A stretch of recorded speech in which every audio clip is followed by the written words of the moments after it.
Hello and welcome to another week, another month. I can't get that straight. Another month of the Abusecartoons Livestream, or as Agent Carolina called it, Art and Candy. That might have to be the new title. But yeah, so this is on the Abusecartoons channel, but also you may be seeing this on Upturned tables. So sorry if that's confusing. We'll see how it goes. But oh, hey, Matt and hey, Rob popped into the chat. Nice to see you guys. All right, so we'll do we'll finish off November. There's only a week left, and then maybe do first week of December, so there's actually something to do. All right, so yeah, this was last week, and then here we go with today. So I hope everyone's doing well. I think it's raining here. That's not good because it got really cold again, and that's green. So that's not going to be a good combination. Everyone is already sniffling on the train, so I can't see this anymore. There we go. All right. So that's not going to be good. This is that. It usually happens in October, but this is that transition time where the temperature suddenly drops and everybody is sick. All right.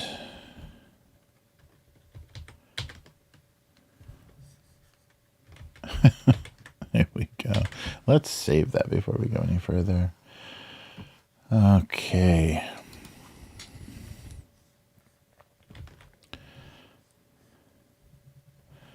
So yeah, I guess we'll have to come up with some Christmas for October. Yeah, December. Jeez. What month is it? Where am I? It's going to be... it did quite a bit of Halloween in October. I should put that together as some sort of thing. You know, like a... image set or something for social media. Okay.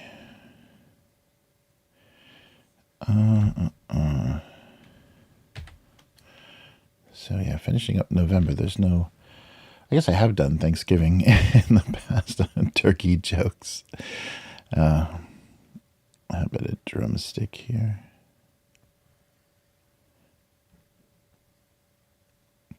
To do it as cartoony as possible so it doesn't look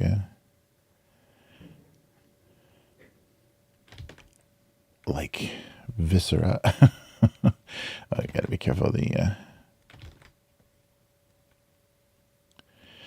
The eyes need a place to be. All right. Or oh yeah, that's right. I have done the cranberry sauce shaped like the can. The dressing, I guess it's called dressing when it's like prepared like that. The jellied one.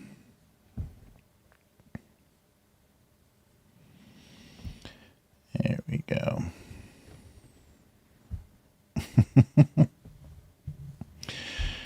Yeah, that'll be a good combination probably. Yep, and there's our background.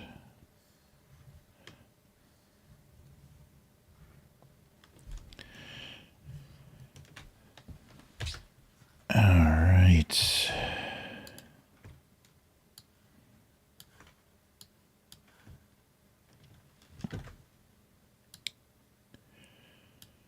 Ooh, yeah, I don't like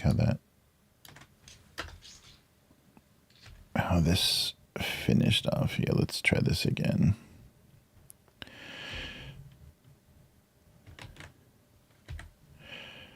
Oh, come on. Give me, there we go.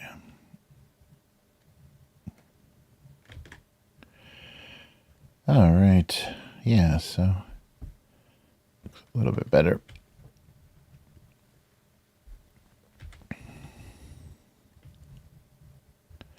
So all kinds of graffiti cases at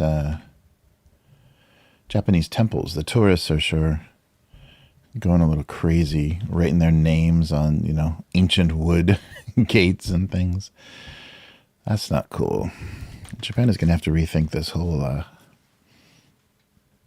tourism economy thing, because they don't realize what bastards tourists can be.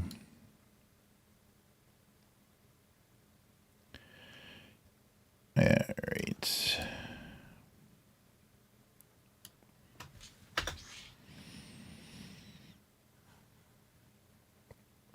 We can do some wobbly lines on the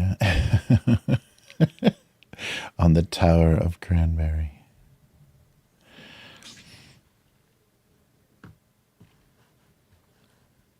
Yeah, let's do something like that.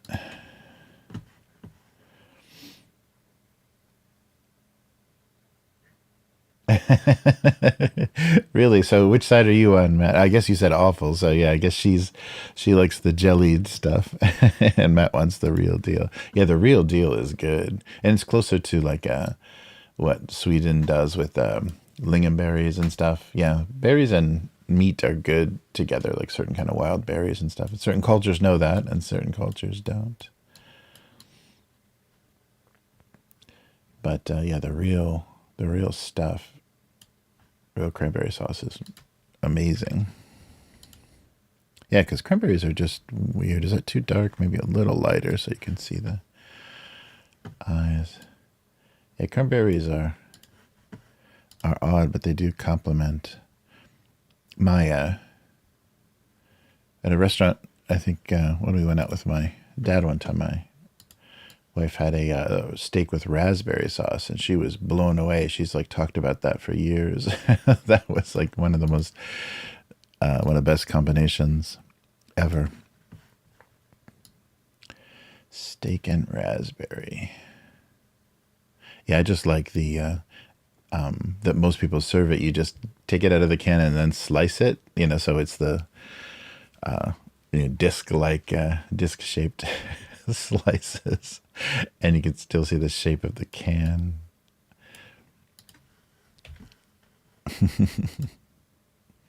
Maybe like a redder, more saturated.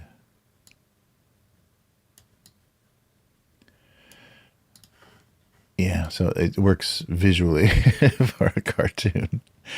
All right.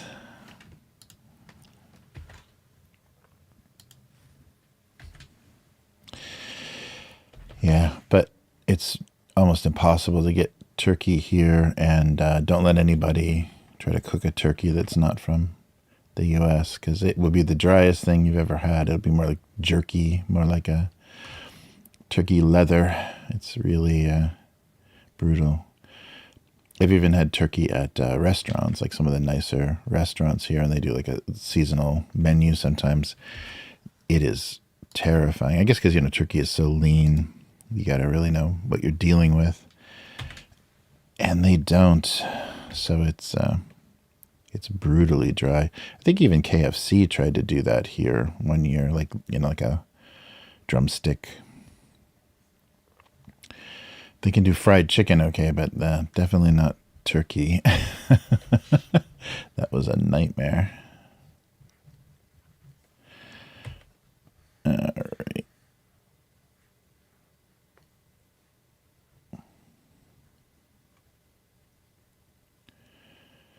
Okay, I think that works. Now let's do some shiny highlights. Get the greasiness nice and evident. Yeah, I guess here. Oh, and maybe the shadow. We should do some cast shadow by the drumstick. There we go.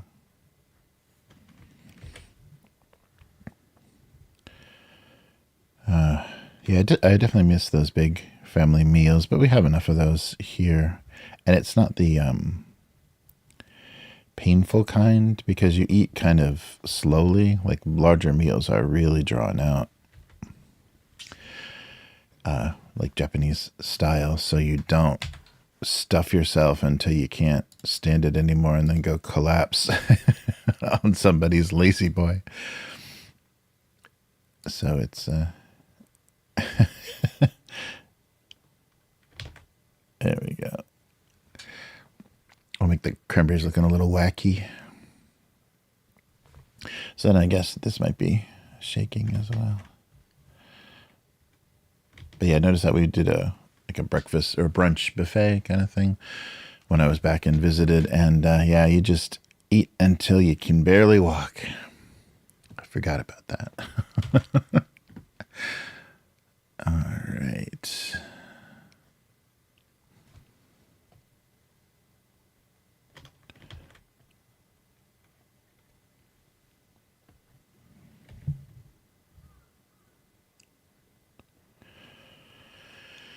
All right.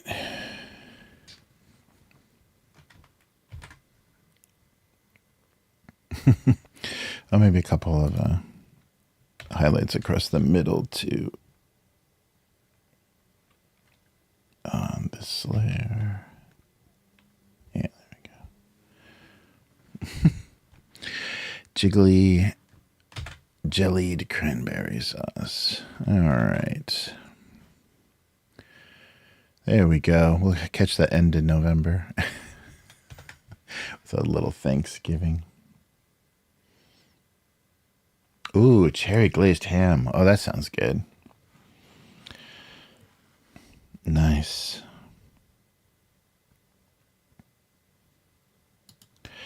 Yeah, it's funny. Turkey's such a default thing. And it just goes, I guess the grocery store is full of them this time of year.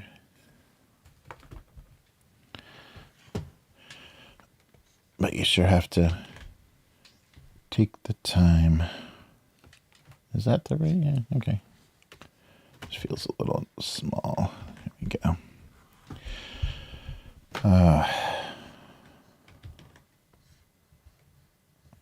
Yeah, the thing that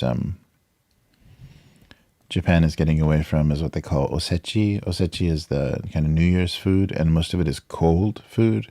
So in the winter time, like, January, beginning of January, that's the last thing you want to eat. But you basically, because they heat rooms individually, there's, most of the traditional or older houses don't have central air. You have like a hallway or someplace that's freezing cold because it's not heated, so you can leave the food out, covered, but you can leave the food in those areas and just kind of like, bring it out anytime. Because you make too much food to put in a refrigerator, but because of the style of the food, but it's not really pleasant food to eat. And so I think a lot of people are moving away from it because it used to be that, the mothers and grandmothers and daughters would, work on preparing all of that, just like a Thanksgiving dinner, and make way too much because people will be visiting.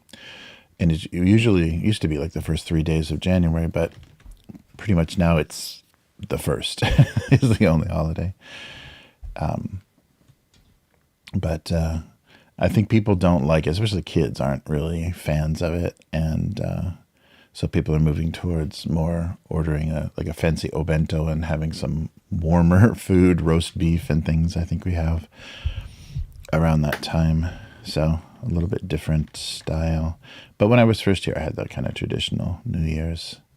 But I think people just don't like it. Like, the younger generation, maybe they know how to make it, but they don't like it. So why are they going to torture the family with it? So, yeah, it's a lot of cold meats and veggies and stuff. Everything is cooked and then just served cold, which is weird.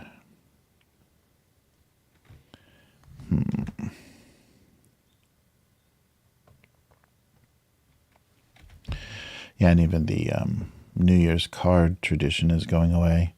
Now there's, because it used to be a lot of people, if they didn't have time, they would just order some pre-printed cards and send like a, Excel file or whatever of addresses, and services could mail out cards.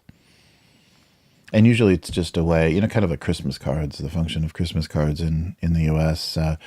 Put updated family photos or something on it, so people just can kind of see how you are. But now there's social media, so you saw their photo from last month, not from last year. So it's becoming a little obsolete as well. So mostly people just send you like a stamp, like some kind of animated GIF or something in your in some chat application or something for New Year's instead of an actual card. All right, just draw some papery things, maybe. All right.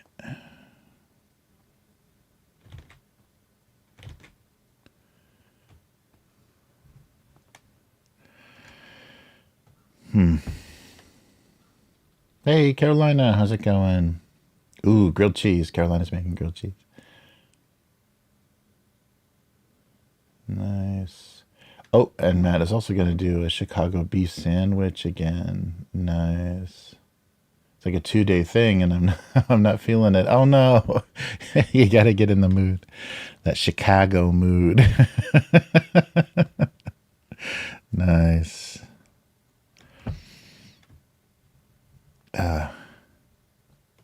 Had some great food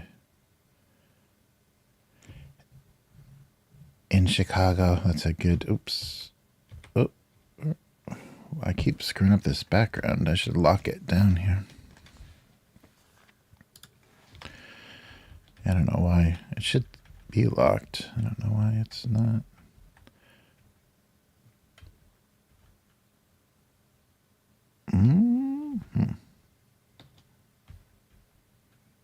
Okay, let's call that. Where's the lock? Lock a layer. There we go. Just this one. No. Used to just be a right click.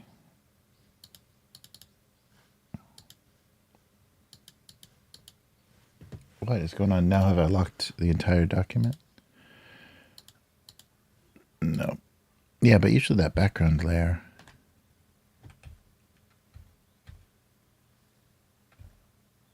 Okay, I'm just going to select all and boom.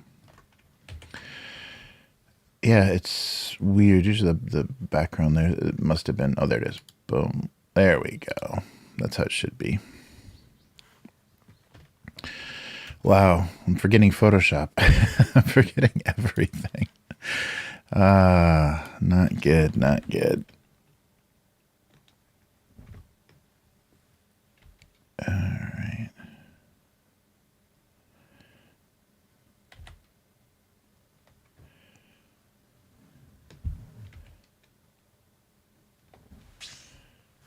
Nice.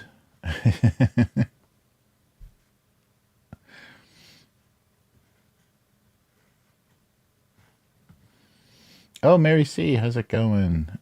Is that some Chinese takeout? What is that? Thank you for the...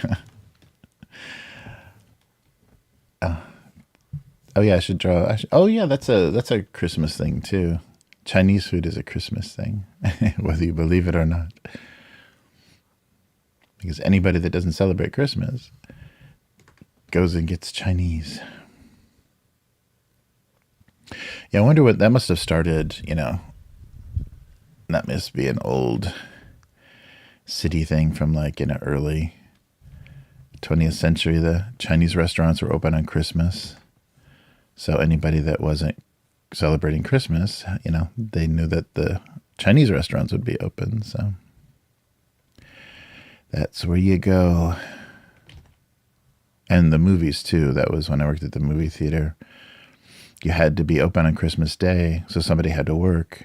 And it was a lot of students in the town, so it worked out. But you had to be there for all the non-Christian families because they wanted to go to, the Christmas movie in an empty theater. That was the big benefit of that, is you could see a movie around the holidays without the crowds.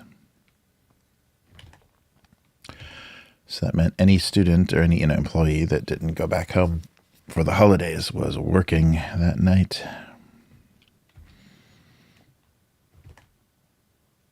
And really, without kids, it's not a very meaningful holiday unless you're going to midnight mass or something.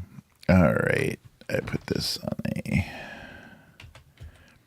Even then, you can still work at the movie theater. All right.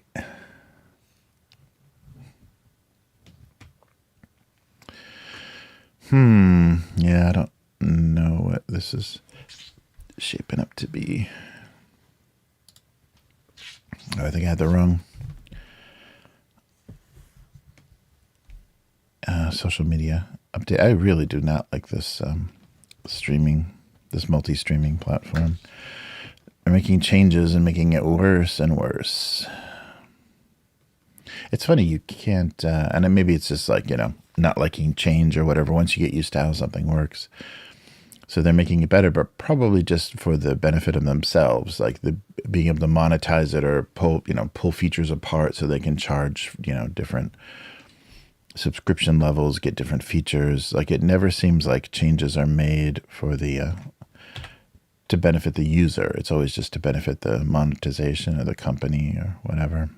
So I always dread upgrades or updates of things. All right. I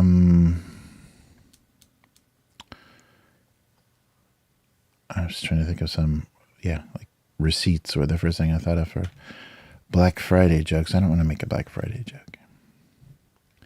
So let's not do receipts. All right. It's funny how online shopping just killed that. And it's killing the, shopping malls too. There's no reason to go out shopping. Yeah, that definitely was a huge stress too, to try to, go to a big crowded shopping area and with a list.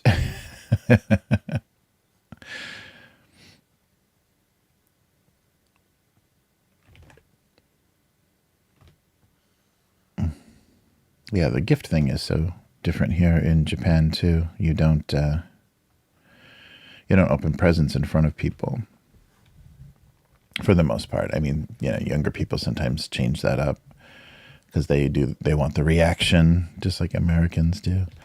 But you give somebody a present and then they say thank you and they put it away. The wrapped gift. They just stick it in their bag or whatever, put it with their coat. So, and I read, and this is of course like the Western take on this, so it may be completely inaccurate, but I read that gift culture is to reinforce the bribery culture that existed in feudal Japan, since feudal Japan. So, you would give some kind of, ranking authority a gift, and there would also be cash in there or, something valuable, much more valuable than, was required for the gift. And that was kind of, asking for a favor. And so they knew you'd be returning at a later time to redeem the bribe, but it kept it, a little bit more invisible. It was hidden in, all the gift giving in Japan, the formal gift giving. But that might be just a kind of an ignorant Western view. But I read that it's might be part of it. But I think it serves a lot of other functions too, to kind of reinforce social status and social order and stuff. All the thank you gift, and then the thank you for the thank you gift, and then possibly a thank you for a thank you gift. Thank you gift. Let's see here.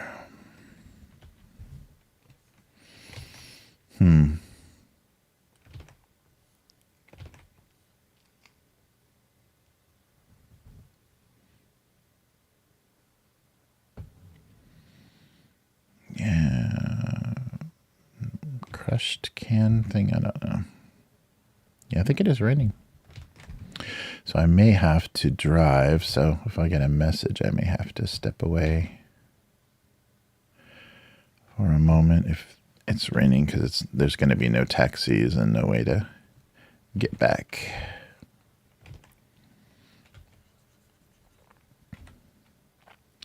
And you just can't walk in the rain here because it's just too heavy.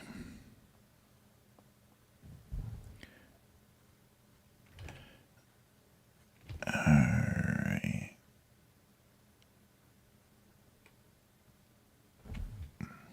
Oh yeah, don't do that, but maybe this.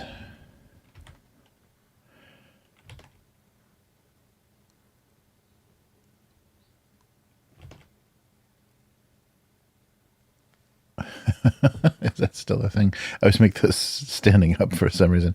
I guess because I haven't figured out how to fit all of that in if the tab is laying down.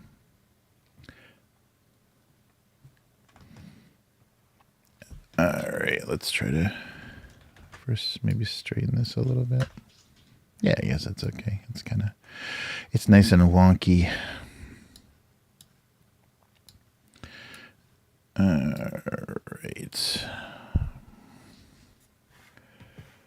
Nice. Oh, thanks, Carolina. Yeah, I went to school in Chicago for a few years. So I heard some of that.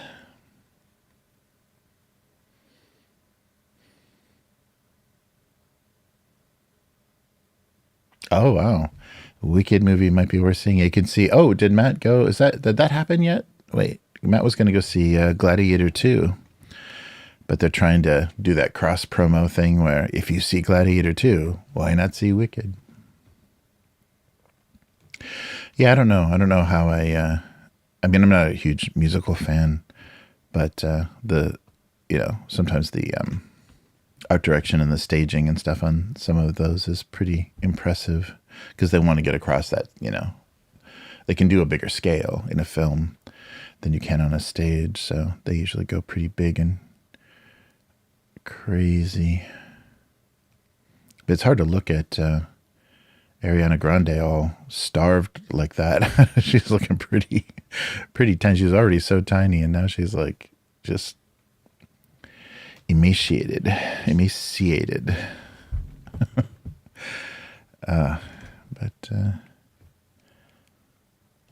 Yeah, I'm sure it's going to do well. I'm sure it's going to do Barbie numbers. And it's also, I guess, the one review I saw said it just like leaves it off. It is obviously a part one. They didn't put part one in the title, but it just leaves it. I don't know how long the book was, like how many, or even what the play did. I never saw the musical, so I don't know if it left it open. Musicals don't do sequels, but maybe it was too much to pack into a film.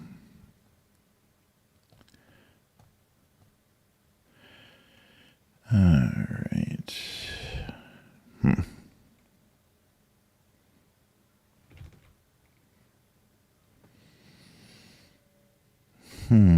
What's something weird with an aluminum can? Yes, feed those celebrities. I know. Hide their Ozempic and let them eat again.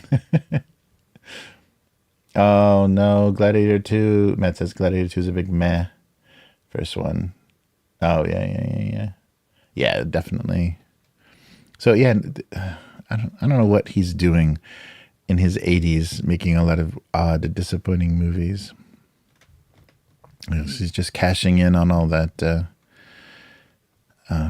backing he can get to do whatever he wants. But,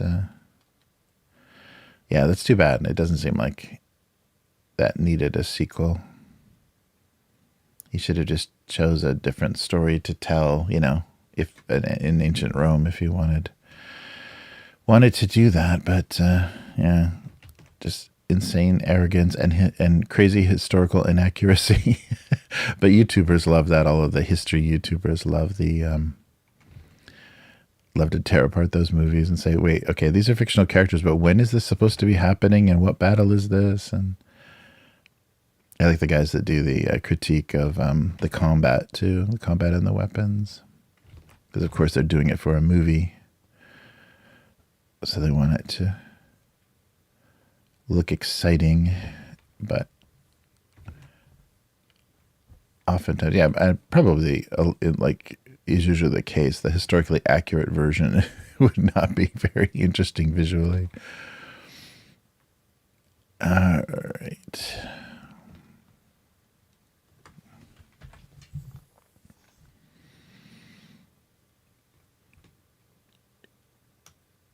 That's a good, they kind of tear off the date desk calendar thing.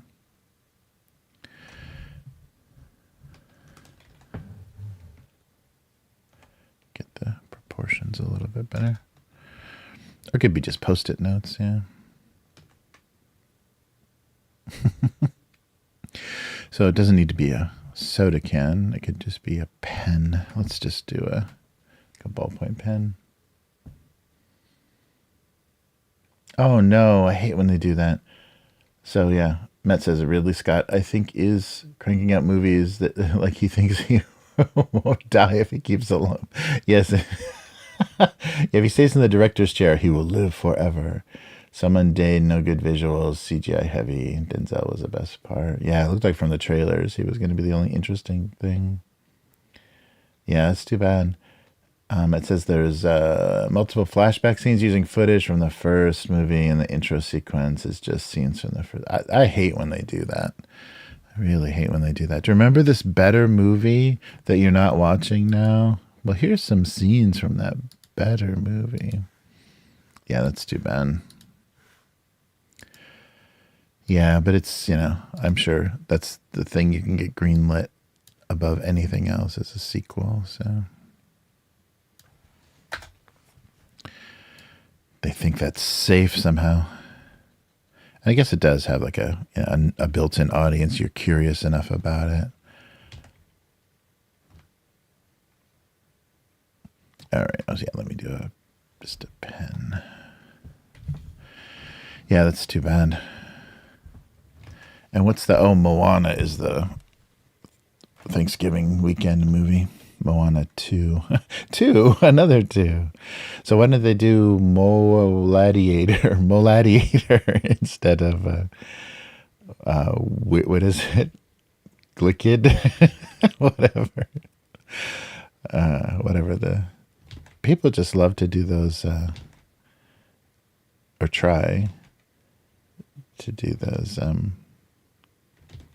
shortened, what's that French word for those? Shortened combo words. Yeah, it's pretty ever present in Japan too. Portmanteaus. I guess that's not what that is, right? It's just a shortened version. It's not a combination of words. But they sure love that. Trying to make people feel some kind of pressure to see 2 movies instead of, isn't one enough? Isn't one a big enough waste of your time and money? Nope, you gotta see 2.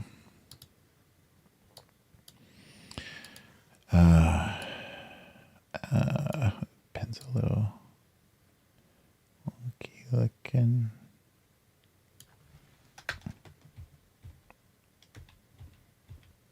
Yeah, a little bit better. All right, a post-it that just wasn't gonna let go.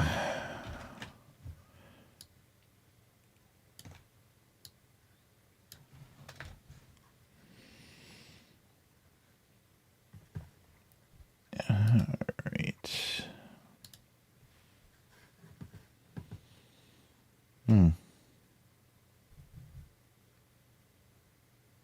Yeah, oh yeah, that's right. That's right. Matt says it's literally one of those like B movies that like Mystery Science Theater watches, like Cave Dwellers and Pod People do. Yeah, they do. Beginning is a flashback from a better movie. Oh, this might be good. Look at this. Interesting footage.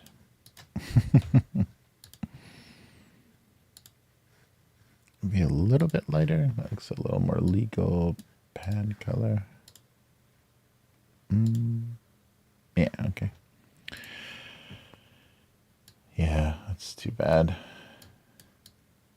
And I'm sure the running time, well, I guess that, yeah, they just wanted to remind you. Remember this movie you loved? Well, this is not really more of it, but you can dream.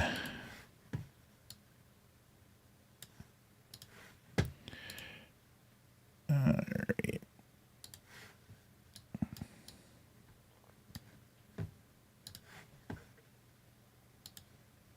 Yeah, I can't believe that Gladiator won Best Picture that year. What was it up against? That seems like one of those movies you're just like,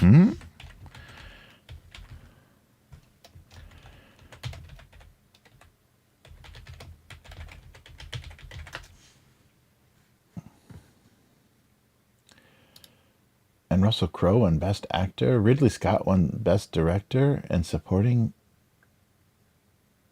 Oh, nominated for. Oh, sorry. Yeah, it was all nominated for a ton of stuff, of course. Let's see. So Best Picture. Oh, Chocolat, Crouching Tiger, Hidden Dragon. Oh, that would have been, yeah. Aaron Brockovich and Traffic. Yeah, I like Crouching Tiger a lot. That was neat that they did an accessible, what's that, wuxia movie, that kind of Chinese sword film. It was good to see those actors, that were already watching from bootleg Hong Kong films.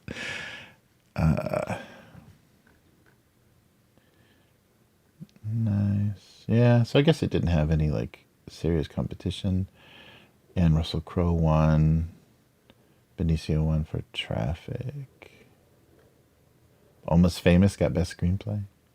Oh, but yeah, so they gave it to, that was back in the day when they could not imagine a foreign language film winning Best Picture, so they gave it, Crouching Tiger got Best Foreign Film that year. Remember those days before Parasite?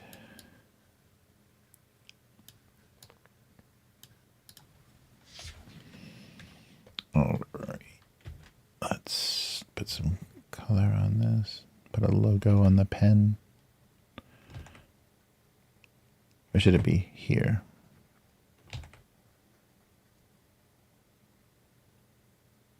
No, we'll do it here on the blue. Yeah, I grew up with a bunch of random drug names on pens. Because they're back in the days when drug reps could give free things to physicians. So every pen had a name on it, had a weird drug name. I think they had the brand name and then the chemical. The generic drug. Whatever composition on the underneath it.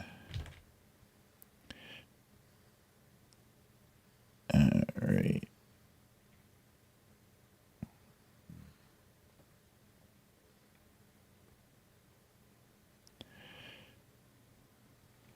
So a post-it that can't let go.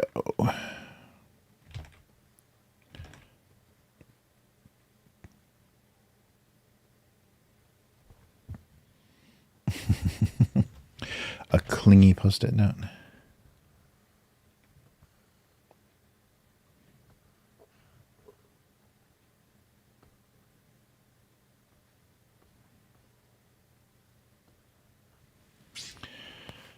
All right.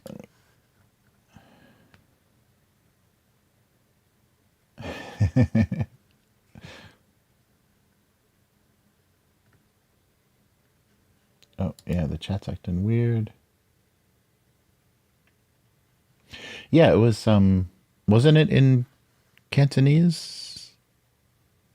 Or did they speak English? I can't remember. I see those characters, I mostly see them speaking Cantonese. But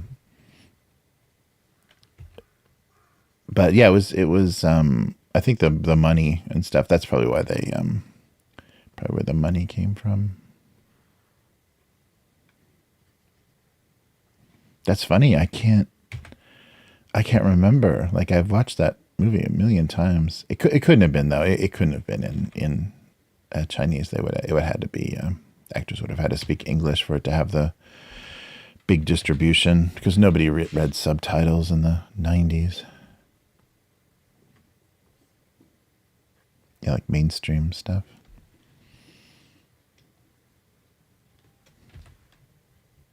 But I don't think Wong Kar-wai speaks English well enough, does he? I can't remember, because I'm getting like confused with what's his face's crazy English, the Japanese guy that's in everything. Yeah, we know Michelle Yeoh speaks English because she's in lots of Star Trek. And I think Hong Kong has a bigger advantage. I think has an advantage over Japan, because they could have gotten British educated, depending on when they grow up. Yeah, that's bugging me now. I don't think what's her face, Zheng Yi speaks, the young girl lead role was. I don't think she speaks English. I think it was in. I don't know. That's bugging me now. I can't believe I haven't watched that movie in forever, but I can't believe that. And they could have dubbed it too. Like there could have been like a horrible dub that was released in the mainstream theaters. Yeah, she's great. And the few like House of Flying Daggers and the few of the movies that she made right after that, it was just so beautiful in those films.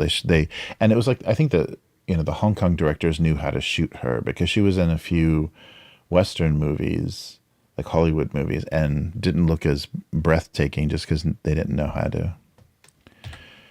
to light her or something. It was surprising. She was hard to recognize because she didn't look the same.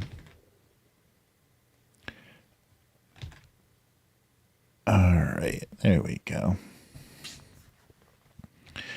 Some clingy Post-it notes.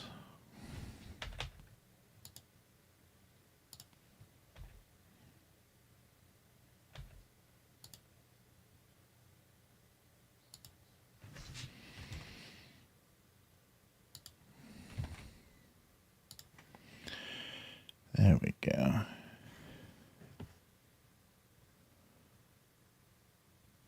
Oh, that's right. Yeah, they had like an Asian, like a Chinese theme for that last Mummy. Yeah, right. Yeah, she's been in a ton of stuff. She was really pretty when she was young. Like you forget, she's like, just looks like middle-aged Chinese woman now. But like her in the 90s, like I guess 80s, late 80s and 90s, when she was young, like her first kind of lead roles. Yeah, she was really pretty. She just needed a little, chubby, like a little baby fat in her face. It changes her look, because now she has a much more severe look. But I always forget when you see the old promotional pictures of her. But my favorite, she wasn't like a martial arts, but my favorite Hong Kong actress, she was in some Jackie Chan movies and stuff, was Shu Qi. She was in the first Transporter. But she's so cute. She was. She spoke English kind of in Transporter, but I don't think she had much of a Western.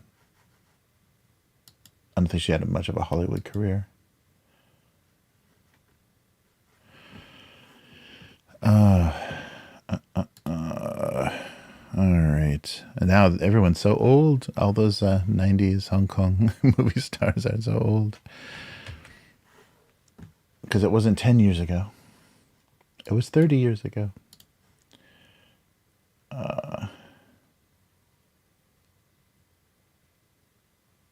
Oh, it's in Mandarin. Interesting. Yeah. Yeah, and that must be, because that's right. That was, so it's after the handover. So maybe any Chinese funded release. Yeah, because I can't picture those actors all speaking English for some reason. All right. Oh, actually, I'm going to do, this is going to be a separate guy too, separate character.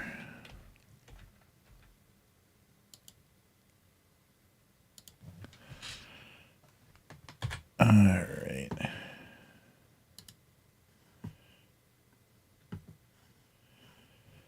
Okay. I'm trying to save this, but I'm not on the right screen. There we go. Okay, so we've got Thanksgiving joke, post-it note joke. Let's do something with that can, though. I don't want to. Let's recycle that aluminum can. All my jokes are recycled anyhow. I hope I didn't delete it. Is it still here?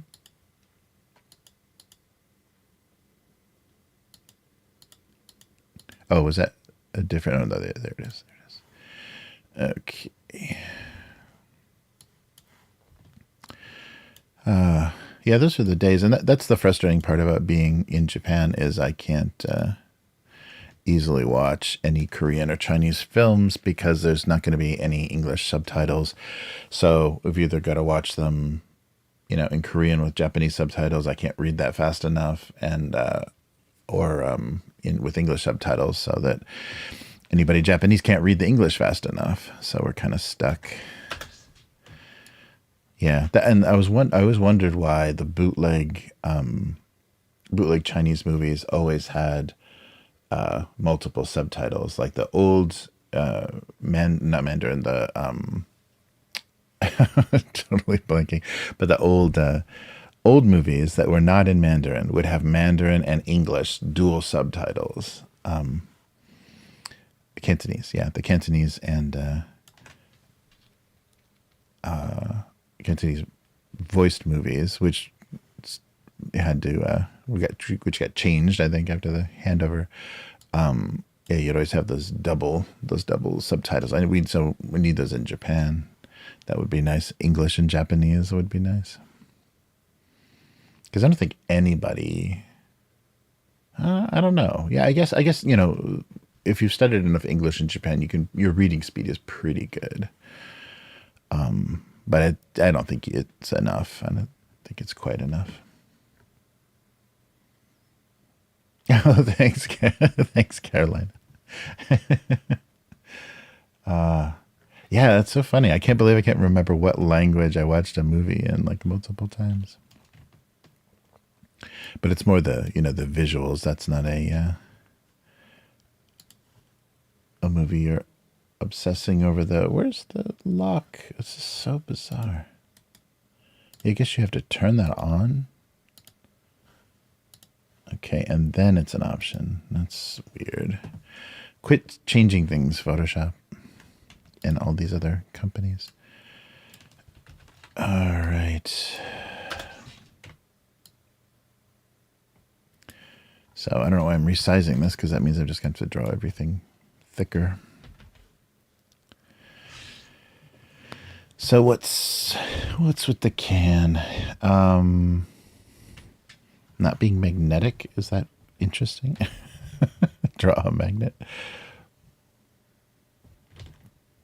Draw a magnet. But yeah, we'll see.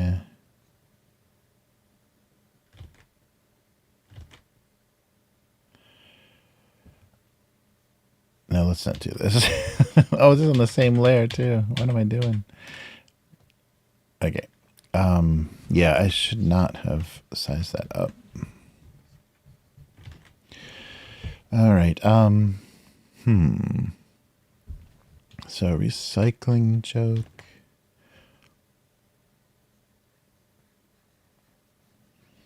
Yeah,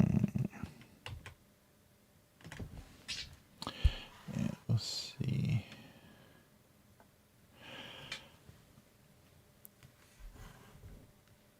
Oh, only one more after this. Come on, let's not choke on this. Oh, so that must mean I'm in December, right? Yeah, I'm in December. So we can do holiday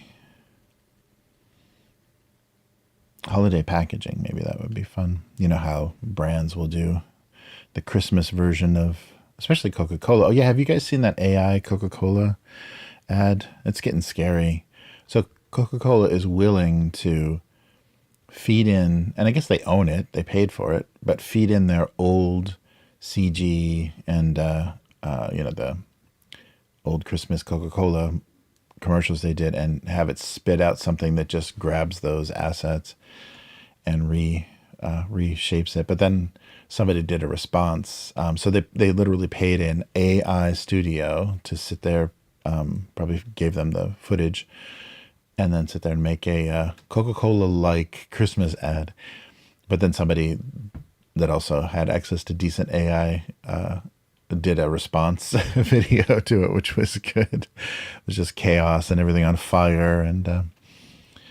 But yeah, that really sucks. They're just cheaping out, and everybody knew, because that is a huge part of your budget, is the marketing and promotion stuff, and you want stuff to look good, so you're paying big money to the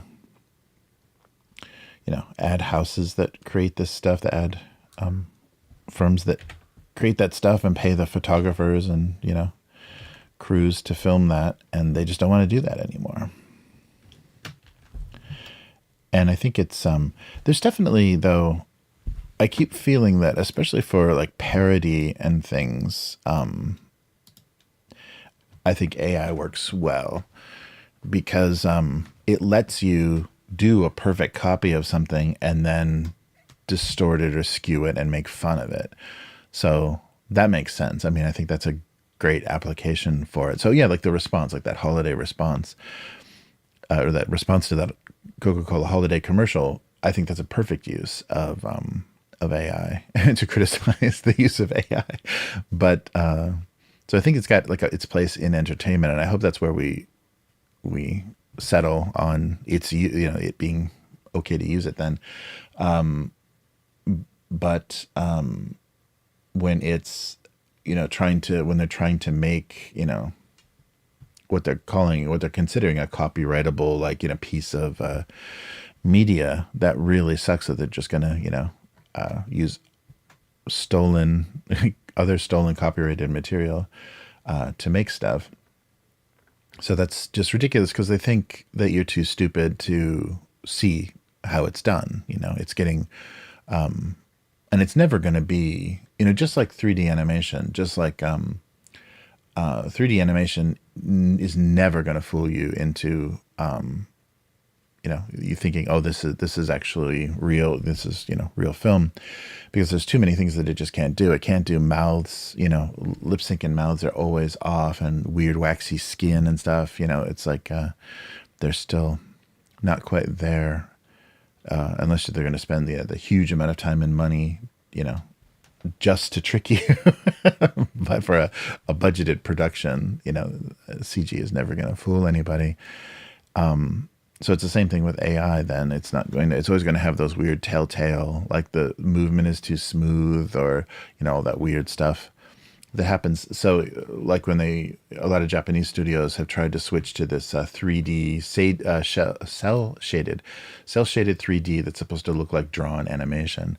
And it can look close, but it doesn't move right because you let the computer move it. And it's just very, very weird and janky looking. But I do like it for parody. I was watching the crew from Mass Effect, the Normandy, the main characters, your main crew from the Normandy, from the Mass Effect game, all those voices playing like modern video games like Jedi Outcast and the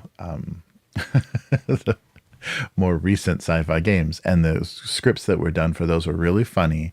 So that's the human, that's the human element that you can't replace. The writing was so funny because it did a bunch of callbacks and kind of meta jokes about the Mass Effect game, and it was acting like they were actually playing the game now and like passing around a controller or whatever.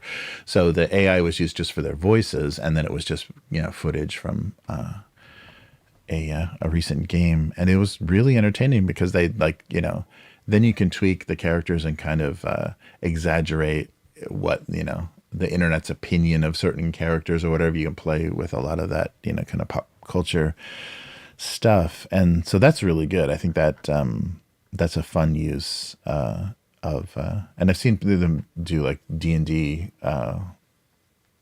sessions with celebrity voices, and they're kind of written in that weird snarky way. But so I think for parody, I think it's, and that may be the revival, how you can revive being able to make fun of things, again, without it being too political or whatever.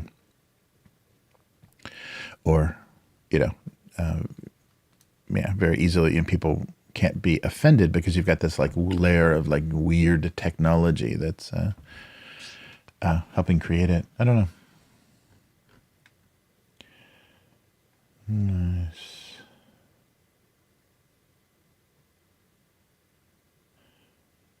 Yeah. That's so I bet that's why it didn't win Best Picture too, because they're like, oh, we can't give it to a subtitled film. Not yet. Yeah, it's funny.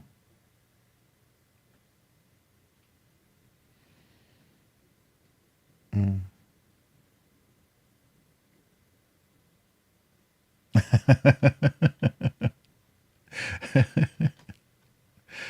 Nice. Yeah, The Day the Earth Stood Still is great. Yeah, the actual movie, not the Keanu remake. Oh yeah, Keanu remake. You like that one? I can't remember. I think I only saw that once. I don't remember it well.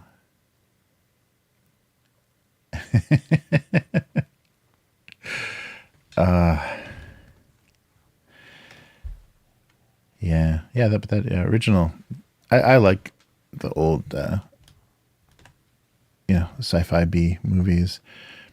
Yeah, a lot of some of the stuff that even Mystery Science Theater did, like I liked that before. It wasn't something I needed their help to survive. Okay, so what was? Oh, I didn't have anything yet, did I?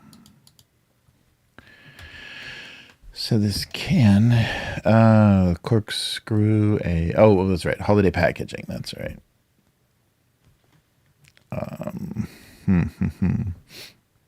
So what's something that would have ridiculous holiday packaging? Condoms?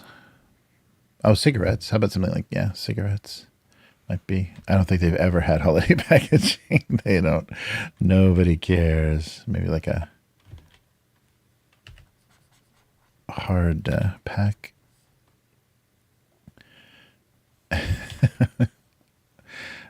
don't have the proportions right, do I?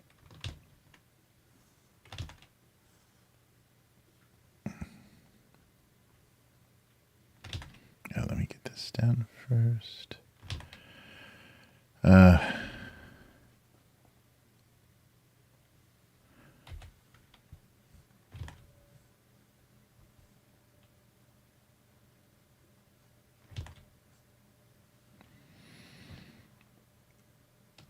right, so should we do cigarettes and beer? Yeah, maybe. So, yeah, well, let's do a Lucy too, so we can put some stupid Christmas detail on that as well.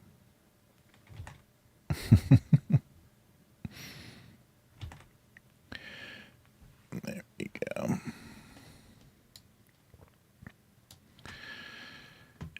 All right.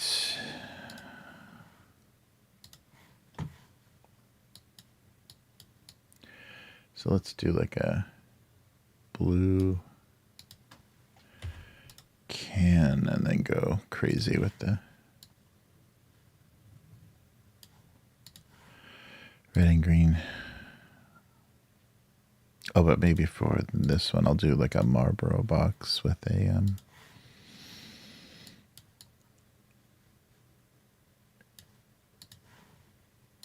with a Christmas tree instead of the the white space, and something dark for the tobacco end. There we go. Maybe a new layer for that just in case I screw it up. Yeah.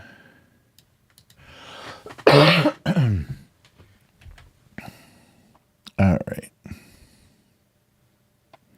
So yeah, let's do like this.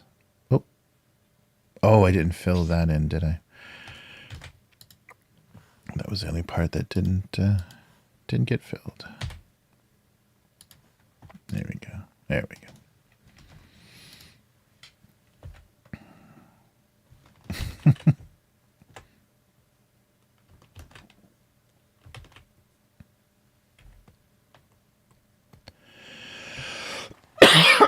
Sorry, guys. That's the worst.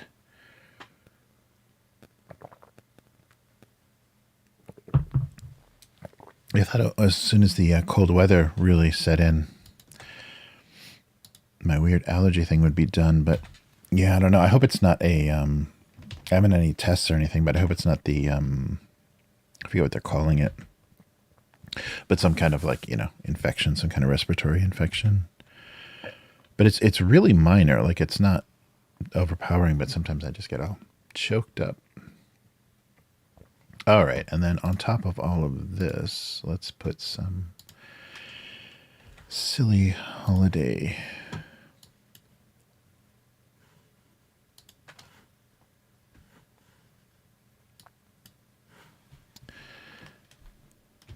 All right.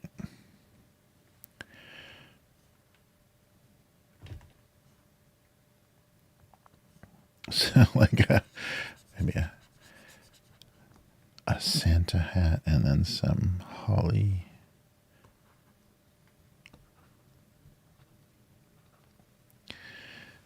All right.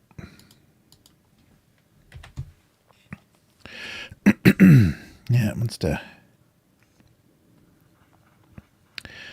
Still wants to get me. All right, and then some green.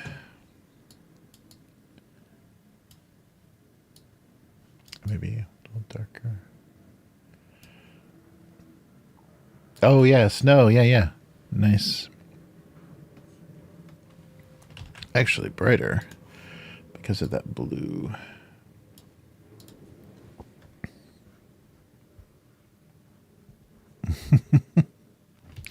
Try that again. There we go.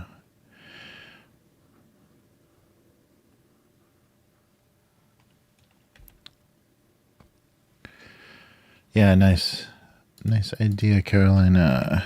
So yeah, maybe just down here though, where they would print. So let's do this. Oh no, that doesn't do anything. Is it all layers? Not. What's going on here? Oh yeah, all layers. There it is.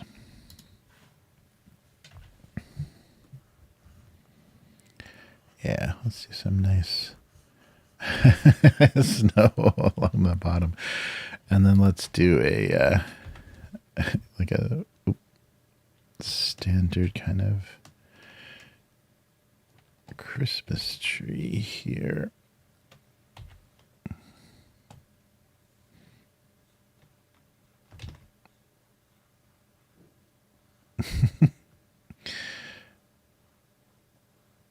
Okay.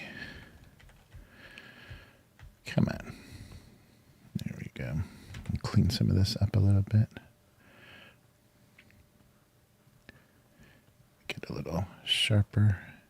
Yeah, I was drawing with a really fat brush.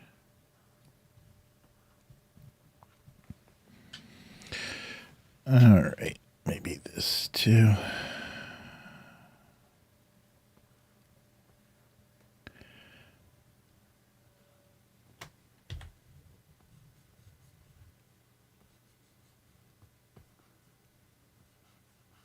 Oh. Unnecessary Christmas versions.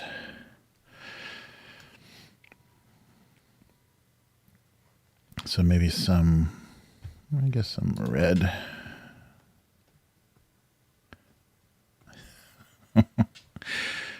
Okay. Something gold.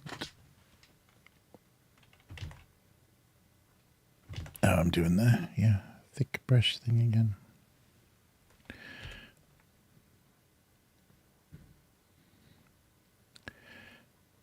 Yeah.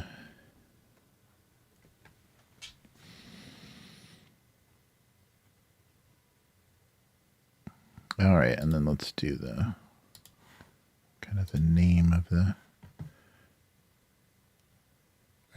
Maybe I'll do that in like a gold, yeah, like a gold type lettering, so it looks like the the name is. And then let's do for this one, we'll do just so you can't quite see, or should we do it like this? Oh, that's going to interfere with the. Oh, yes, it'll be okay. I'll bring it down a little bit so it doesn't compete with the eyes.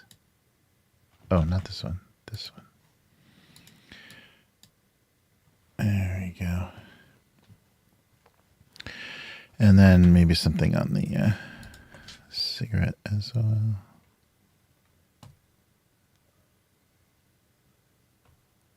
Come on, layers. There we go.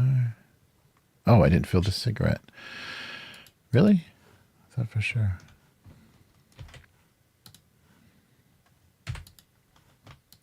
There it is. Okay, now I gotta go back. Color, so some bizarre Christmas wreaths on the cigarette.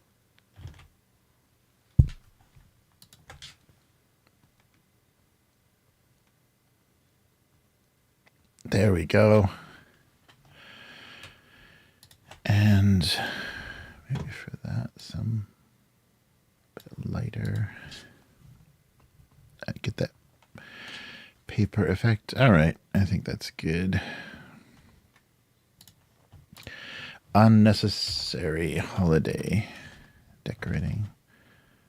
Okay, wait. First, let's get all of this positioned better.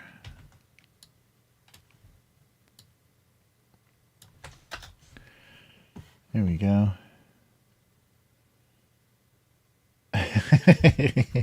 Hey, Uncle Rico.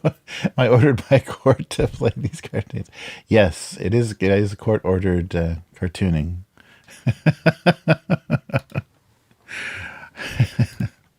Hence the name of the cartoon. My crime is in the title. No, it's not. Maybe someday it will be, but so far I'm doing this of my own free will. Very funny. Yeah, I guess I'm naming a gag cartoon after a felony is tends to raise those kinds of questions. Court-ordered cartooning, very funny. All right, let's see here.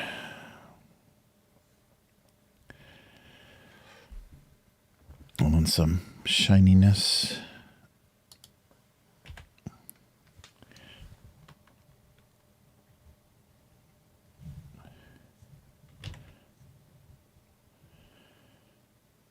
There we go. Oh yeah, the can probably too. It looks a bit like snow, but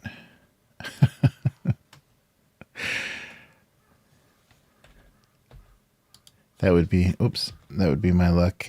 The only way I could draw these anymore was part of my public service agreement. What's it called? Not is it public service? The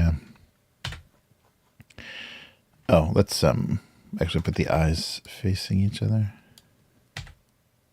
like when you pick up trash on the freeway and stuff. What's that called?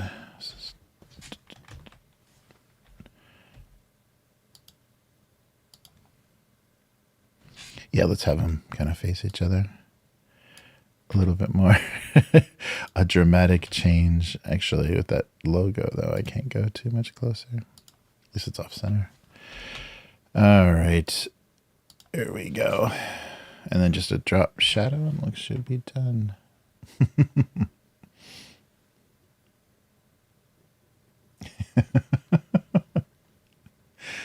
Nice.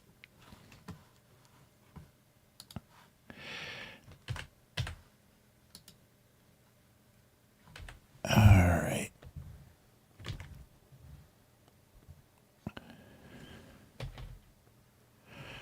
So yeah, after, I guess I'll finish one more and then we'll go look at the finished ones from earlier in the month, and then get some snacks in. Oh yeah, I still have the we'll have a Halloween leftover in there. It was still in the store too when I was there. I guess nobody thought it looked very cute or tasty.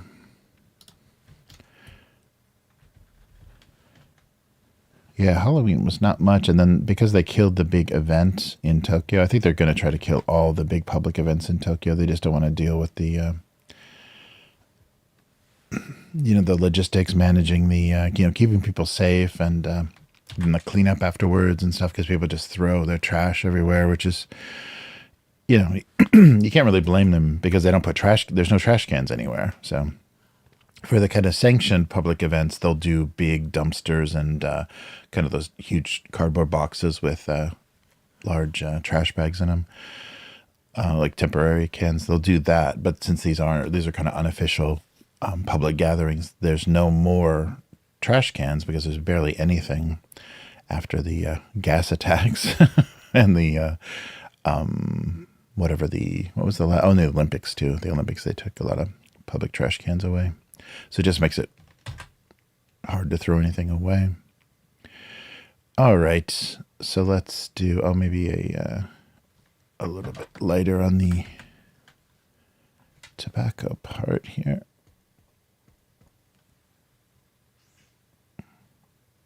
Okay, cool. So one more. This one. Yeah. We've got Post-it notes, holiday cans or holiday packaging, and cranberries and a turkey leg. Nice. Hey, K5, how's it going? Yep, K5's here for the snacks. Community service, thank you. Community service. Yes, this wasn't part of my community service agreement. There we go. Go down to a normal brush size. Yeah, all right.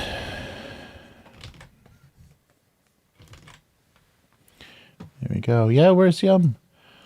Yum Num. She's started streaming pretty regularly on Twitch, although I haven't gotten any notifications for a while. So maybe she's got some streaming to do of her own. Yeah, we'll see. All right.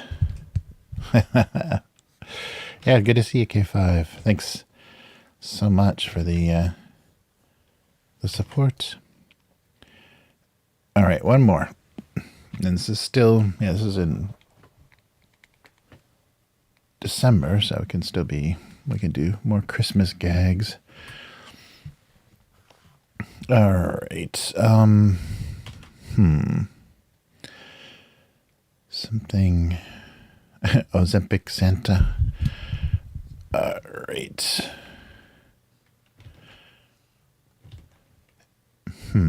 What's a good... Is it the...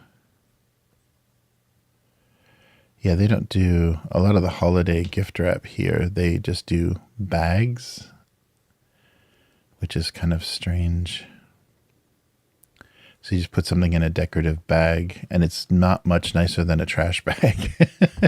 It just has some holiday graphics on it. All right. Lazy wrapping. It's funny, when they do gift wrapping, it's amazing. Like, they can take a single piece, like a one size, if you go to the department store and you have something wrapped, they have one square standard size. I think it's like 70 by 70 centimeters. And they can take that and wrap anything with it. Yeah, it's amazing. Because they'll like set it off center diagonally, and then everything folds together perfectly. It's those origami powers. But that's, yeah, pretty insane to watch. And then there's a lot of stores that, you know, it's usually just the department stores that have that kind of fancy thing going on. The other stores, if you ask for something wrapped, they just put it in a bag with snowflakes on it.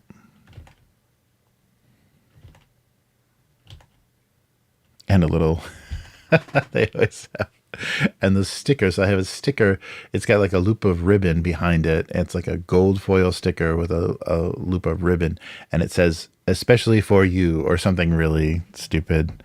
Those generic kind of gift slogans. Yeah, they always have those. And it's in English, of course, because English is cool. Yeah, I don't know why it's always in English. So they don't write on birthday cakes in English, but a lot of the thank you notes and stuff, it'll say thank you in English. I don't know why. All right, this is a terrible cube already. No, damaged is not interesting, I don't think.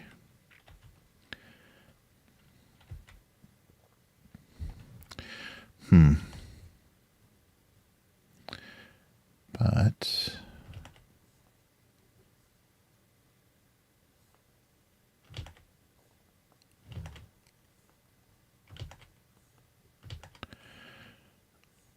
yeah, this never goes well. Wait a minute. All right, let's try. So just maybe some loops. You know, oh yeah, maybe bigger like that.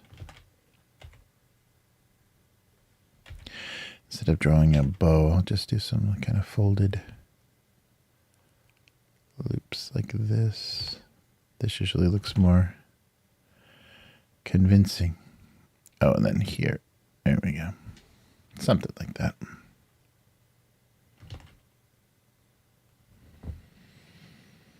All right. Yeah, see that, but it's, yeah, I guess I don't need to, yeah, I guess the lines are necessary, but that makes it hard to put eyes anywhere.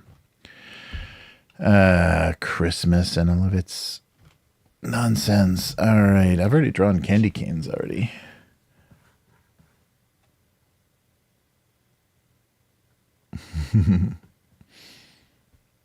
Oh yeah, Vero too. Yeah, yeah. I haven't seen Vero lately at all.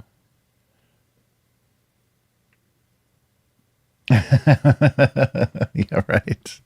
Yeah, I was talking to Chris about setting up something at the hobby table so she could stream stuff. But I don't think I've had a lot of trouble. We haven't done. I think we've only ever done one, you know, like Skype call or whatever from home because she's just worried about, you know, privacy and stuff. So maybe it's hard to set up without her kid, you know, coming in on camera and stuff.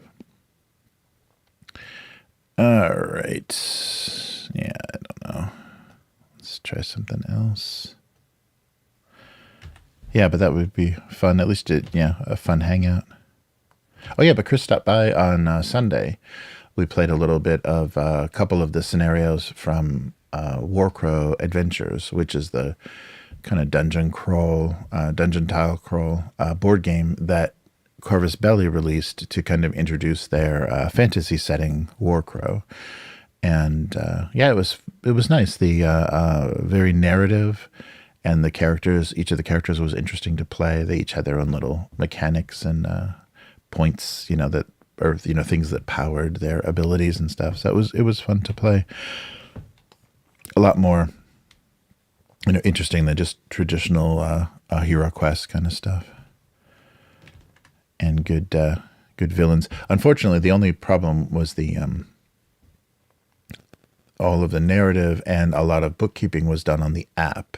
And I'm always worried, apps are not future proof at all. And, if the company goes away or they stop supporting the game, the app is only going to be available on older devices, may not run on anything newer. So, yeah, it's a bit worrying that the lifespan of the game is much shorter. But it's a lot of minis that you can use in the war game. So it's a board game that did board game minis that are sculpts from the war game and kind of introducing the setting. What are we doing here? So it's, but it was fun. It made me much more interested in what they're gonna do with that. Oh yeah, let's do like a kind of a weird sewn crafty thing here. Yeah. Just edit instead of undo.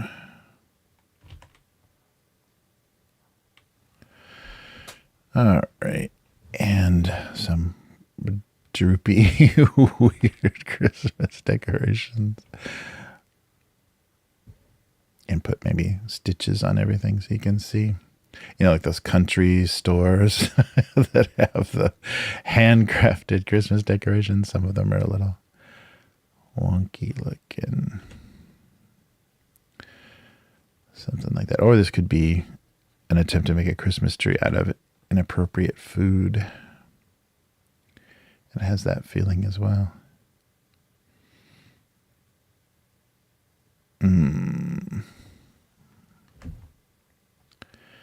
Like a weird droopy Santa.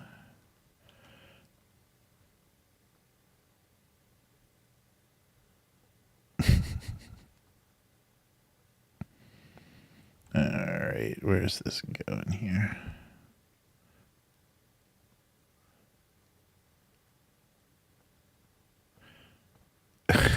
Yeah, maybe bad handmade decorations might be the thing here.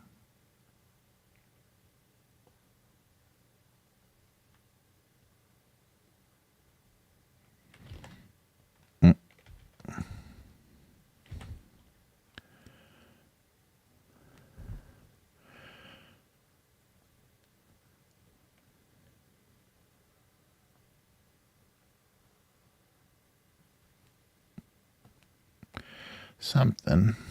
Then maybe just boots sticking out of the the bottom here. No one would accuse these of being made with AI.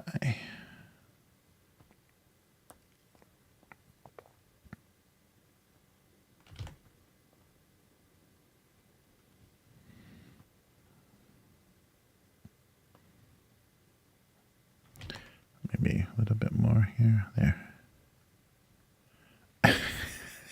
Is that the heel of a boot? Yeah, I guess it is. All right. Terrible Christmas decorations. All right, there we go. Oh, this doesn't, I don't actually need that line. Definitely be so heavy. There we go. Santa's weird ass boots.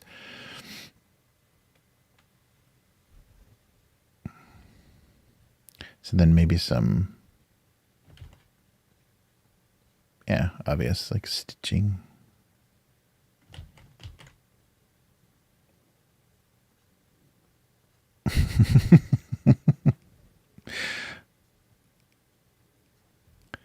There we go. Lovely. Actually, this could be done with white as well.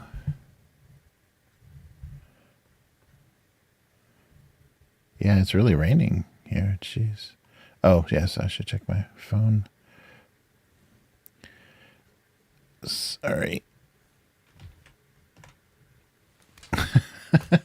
A bad sewing job. Oh, cool. It's not even 4 yet.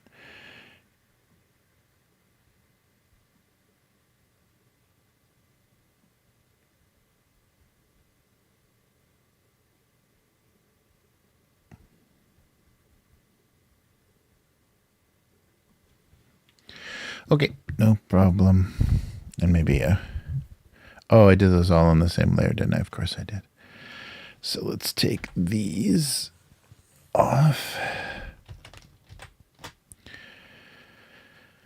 And yeah, that present doesn't make any sense. All right, and then maybe some more weird stitching on this tree.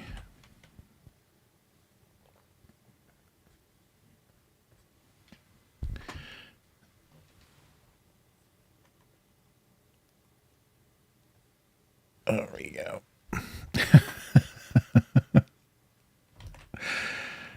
All right.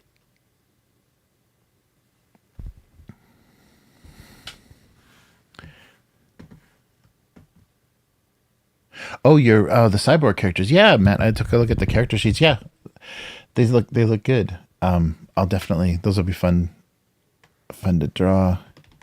Yeah, I want to. I have the book. I'll take a look at the book. But anything that specifies,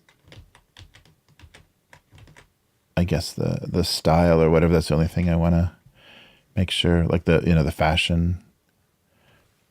Come up with something that looks good. I think I can come up with something. There we go. Weird, cruddy ornaments or decorations. Okay. Let's do that for the last one. Yeah, a lot of wrong layer again. So that's here. And let's take those off. Okay. These are in the tree. There we go.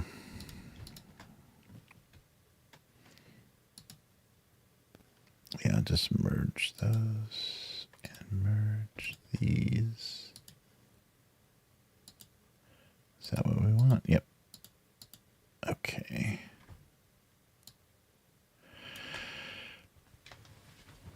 All right. So a little color. Yeah, I should have some time soon because I'm sure you're anxious to play. I should have some time soon to get going on some of those, some of that character stuff. All right. Oh, and then let's do the white.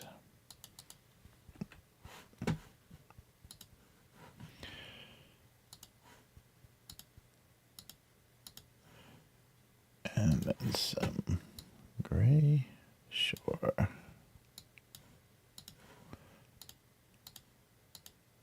Oops.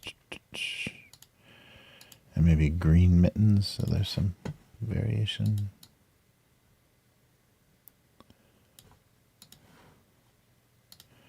And then that could be the tree color. Yeah. Hopefully the rendering, I can make it look as weird and cruddy as possible. And some goldish yellow.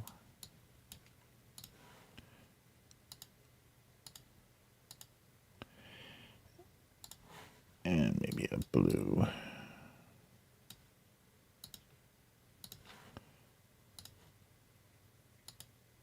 Oh, there we go.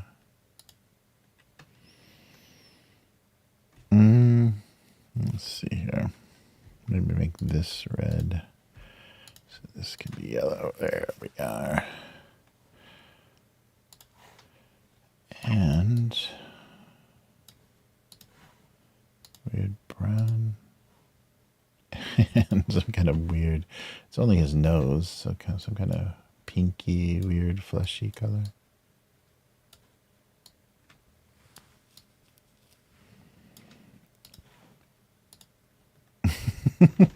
It's not, doesn't read right. Let's try this. There we go.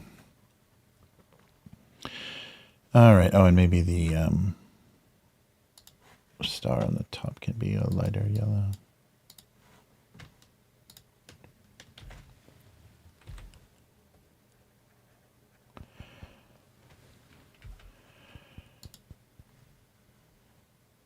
Okay. Oh, and then this is white too, isn't it? Yeah, I thought there was too much red, and actually I can even do a like this. Oh, and this as well. I was wondering why it looks so red. There he is. Okay, so there's got to be some other detail. Oh yeah, Matt, and I like the fact that they are contrasting like body types. That'll make it easy to make them unique and distinguishable. Yeah, that looks fun. I can't wait to. Oh no, what layer was this on? Or it didn't. No layer. Okay, there we go. I can't wait to see how it goes and like how the Oracle works and stuff to for the gameplay. Yeah, because I've always been thinking about the solo gaming stuff, but every Oracle and thing that I've looked at, I'm like, okay, I see how that works, but yeah, didn't excite me as much. But after playing the Ironsworn stuff with their tables and stuff, I think I get it more, and I like I have more of an opinion about it and what kind of stuff I like to see it do. So that's cool.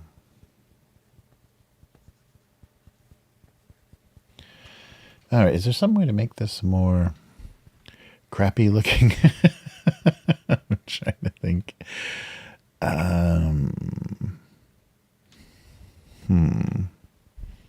Because the drawing doesn't quite get it across. Thinking some just bad thread colors or something. Like more of this stuff all over.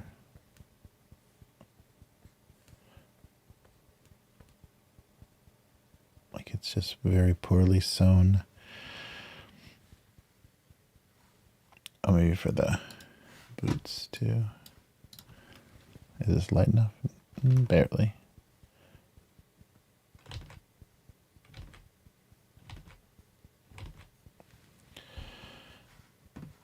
It's clearly missing the AI touch. Hey, Abyss. How's it going? The Oracle thing is really just going to be there if I get stuck. Oh, good, good. Yeah, that makes sense. Mostly improv, which I like. Nice.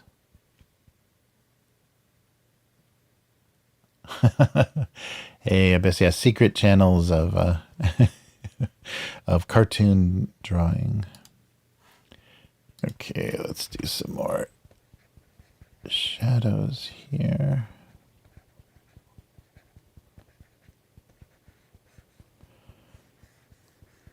Oh yeah, maybe highlighting some of it a little differently will help.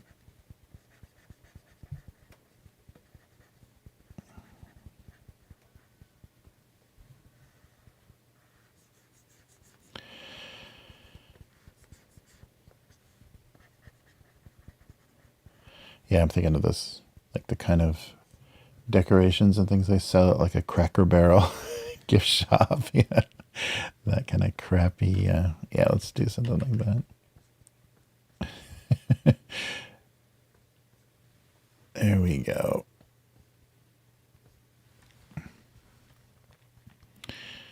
And oh yeah, maybe some highlights too will help. Not much.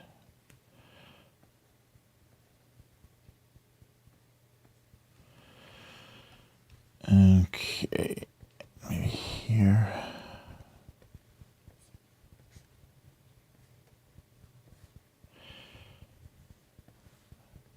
All right.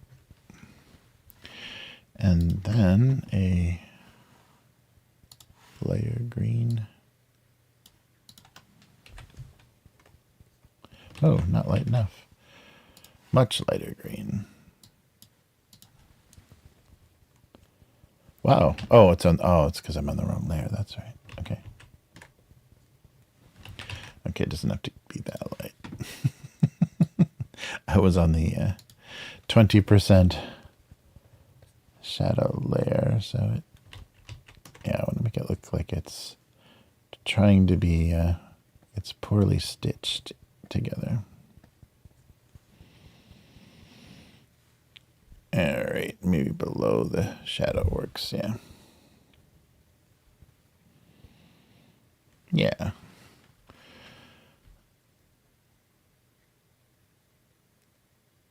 I think that'll be good. Maybe some highlights on some of it so it's like weird, inappropriate material.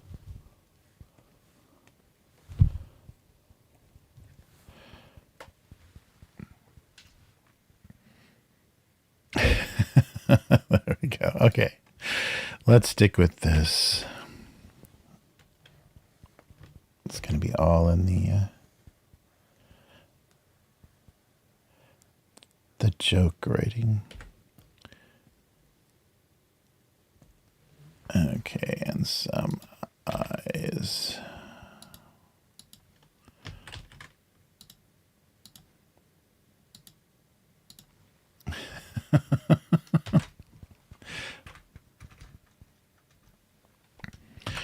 All right, let's do that. Cool. So we'll take our first, let's do our first snack break.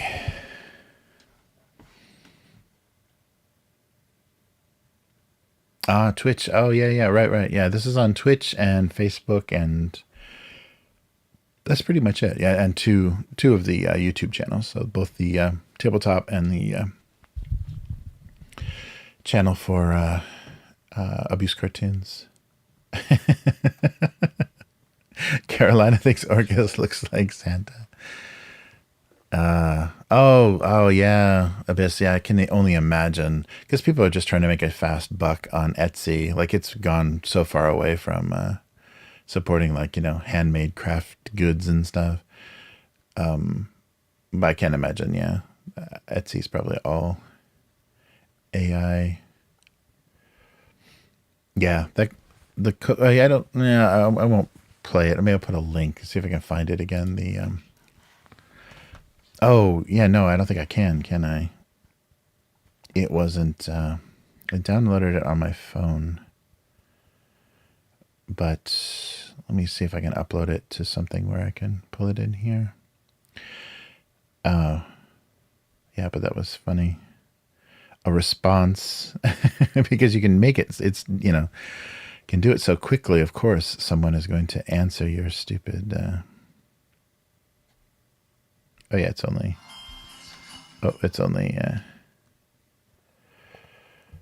5. So open with, copy to, see if it gives me, no, it doesn't. This is just internally.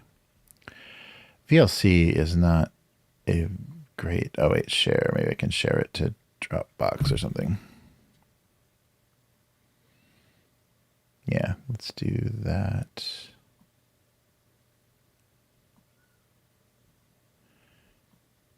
Okay.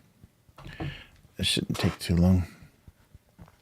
But yeah, it looks exactly like they were able to. Let's make everything a little bit bigger, all the artwork at least. There we go. Fill the screen a bit better. They were able to get the exact same effect.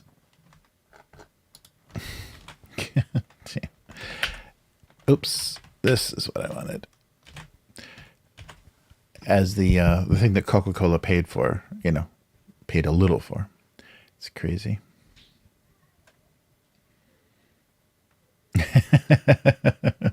It's unescapable. At a certain age, you just turn to the sky and start yelling at it.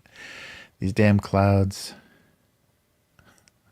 Yes, yes, the ramble and banter of the weekly.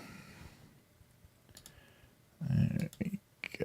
So let me see if that made it.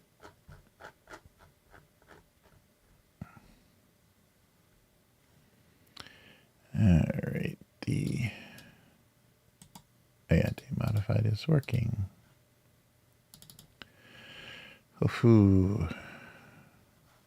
Oh yeah, I made it. Okay, so sorry, yeah, I can't credit.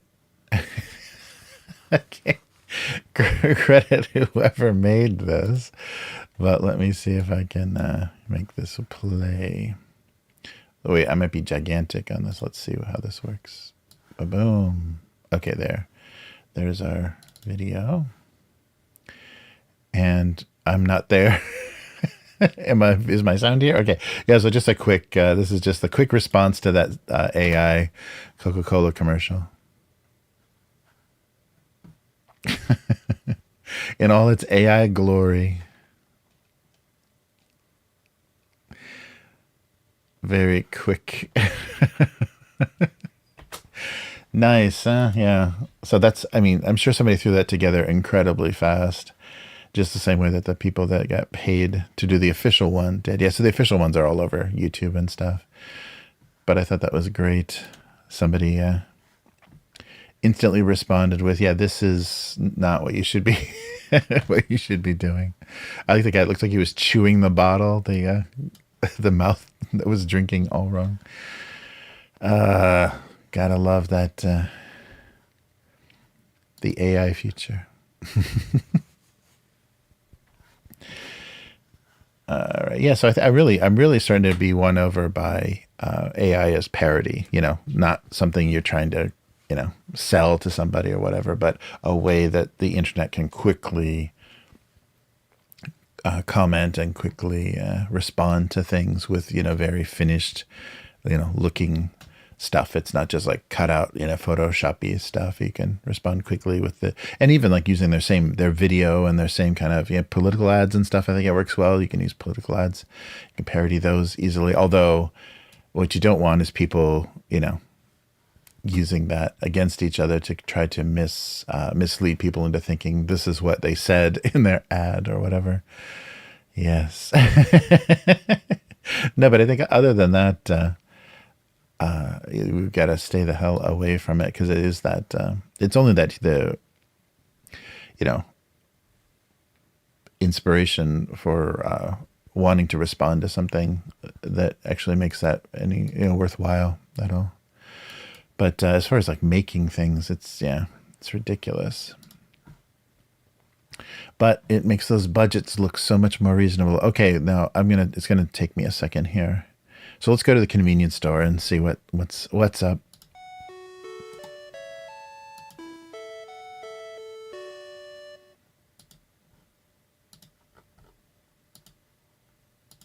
Yeah. Oh, right, there I am. Let's not go so big.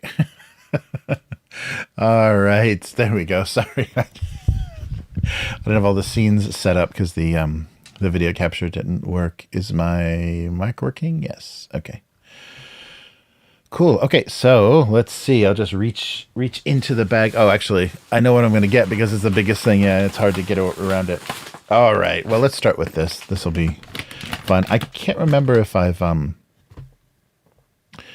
don't think I've done these before, but these have always been one of my favorite things. Now there's a couple of different versions. I do a couple of different styles of pizza. So this is Calbee's, so the green is keying out, but the Calbee's pizza chips. So it's pizza potato. Yeah, pizza potato.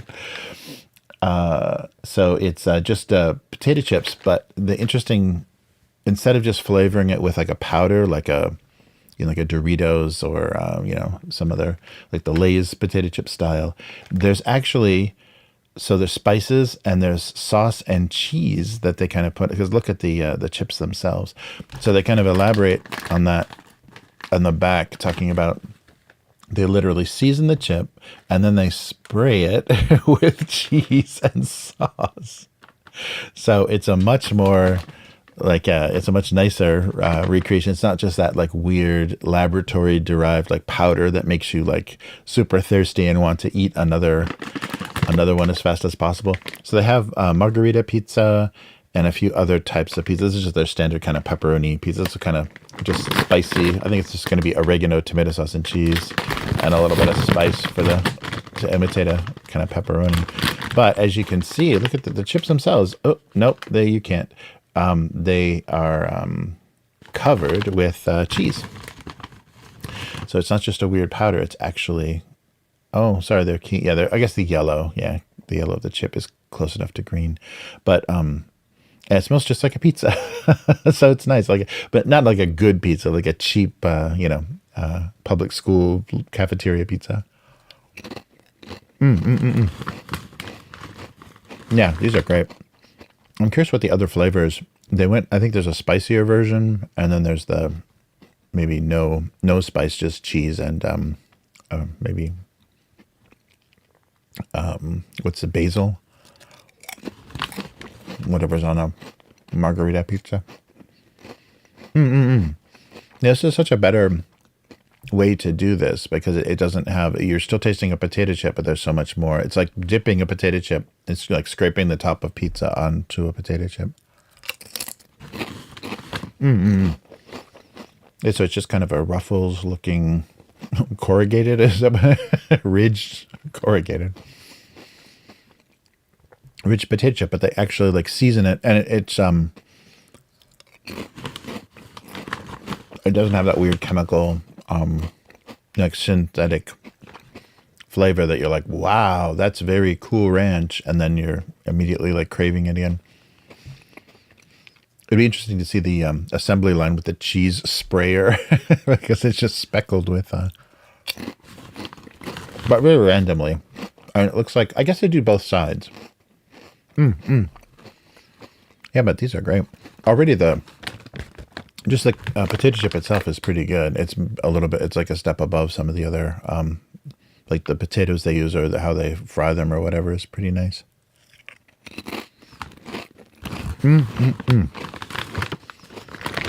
Yeah, so it's a little bit of the, pepperoni kind of sausagey spice in there. Cheese and potato. Yeah, I saw these and I was like, oh wow, it's been so long. It's been so long. And it's the biggest thing in there, so of course it's going to be the first thing I grabbed. Yeah, these are great.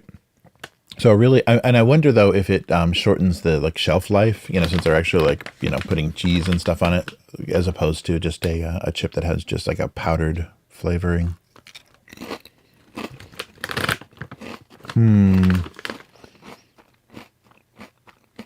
Oh yeah, no, they do, and they put an expiration, but no, it's 6 months, so yeah, not particularly short, so that's good. Yeah, some things in Japan have really, really short shelf lives because they don't do preservatives or anything. So some things the convenience stores and everything are getting rid of really, really fast. And I think because some of the more traditional Japanese sweets and snacks and stuff, they haven't made a fake version of them yet. Yeah, so if you see any Japanese pizza chips, give them a try. They're really they're really good. They're really good.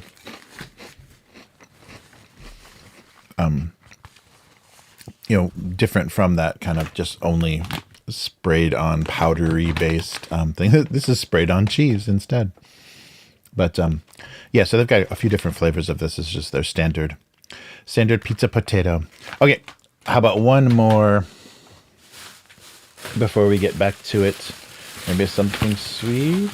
Oh wait, let's do the leftover. So before I forget, leftover Halloween. Oh yeah, here we go. Oh, this is going to key out too. Oh no. But you should be able to read it. Okay, so this is the last one from a leftover from last month. I thought we would give a try to. Oh, it's keying out, but you can still read it. Horror Brain. Some more gummy candy. And these were still left over, so I don't think they're very popular. But it's a gummy candy that looks like a brain. No. So I wonder what flavor it's going to be. Brain flavor? They just did like sheep's brains flavor. Yeah, it doesn't say. Oh, and it didn't say. Yeah, it wasn't one of those. And maybe that's why it wasn't like one of the big established candy brands. There was no branding on the front. I think people. They're really gross color. I thought they would be. So the front of the package, they look like they're kind of hot pink, right? It's kind of very bright because the green is very fluorescent green, although that's why it's keying out. And the pink is a very bright pink. But the real gummy is real brain color. Like that's really close to It's like a little too translucent, but that's really close to brain color. Oh, I think it's just peach, yeah. Peach brains. Yeah, it's a really soft, gummy. Not as like super sweet kids one, but that coloring is horrible. So you can barely see, but it's ridged, it's got the brain folds.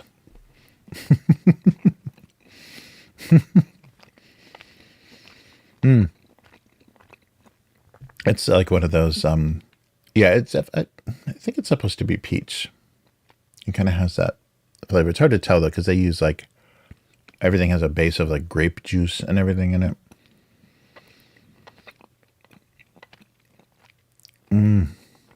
Oh yeah, just grape.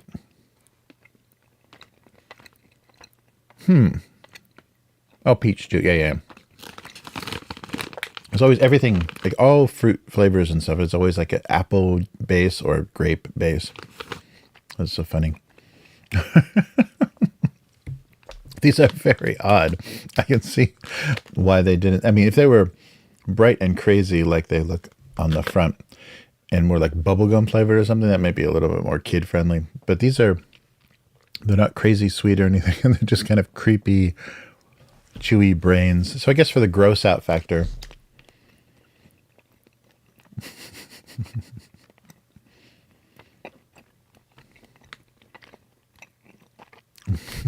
Horror gummy.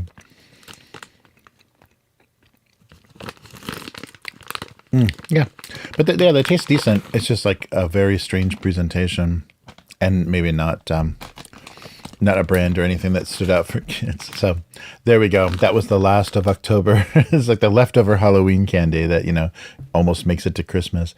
The horror brains. Very little Japanese on the packaging too. Horror brain gummy. Is that what it says? All right. So pizza chips and brain flavored gummies.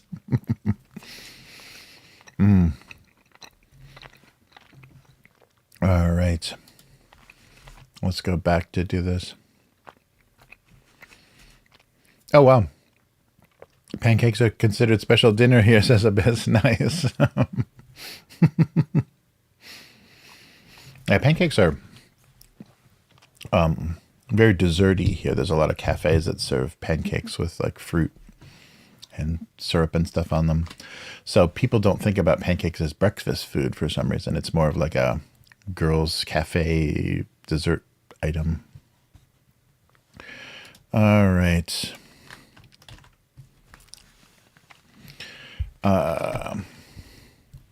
Yeah, so let's just do the AI joke. So no one... Oh, I should have done, like a Coca-Cola can or something of being AI generated.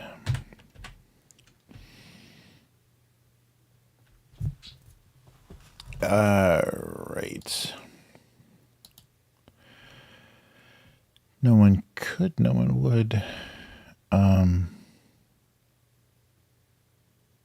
Oh, maybe hyphen, adjective.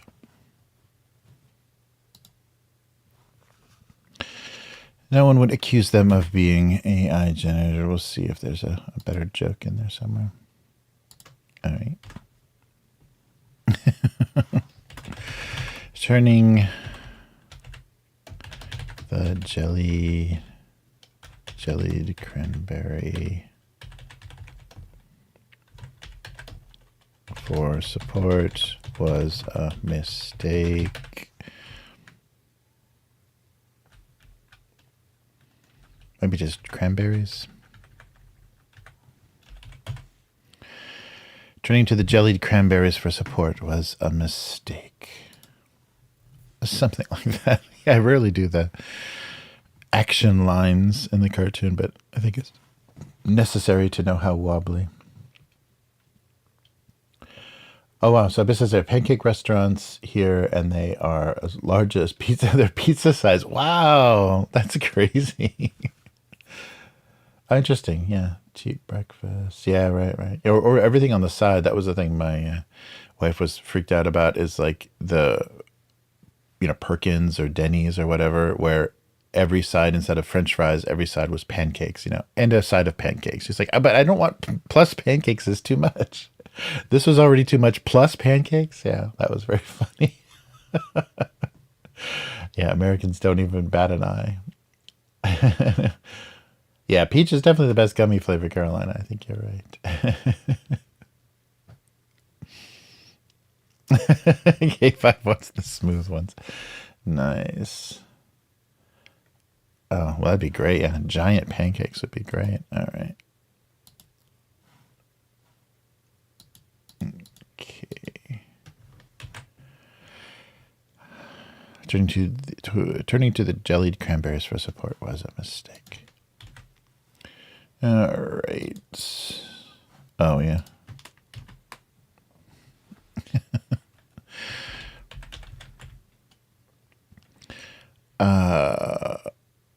Holiday packaging.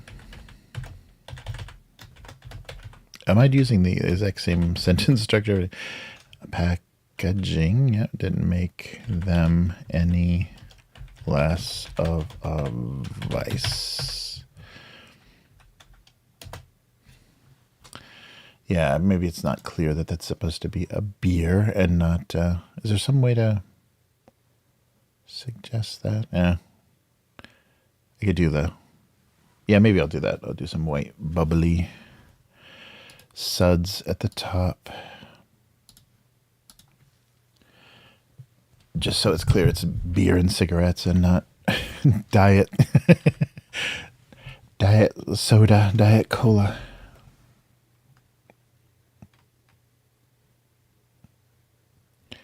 All right, so this, and then I'll kind of trace it a little bit with a...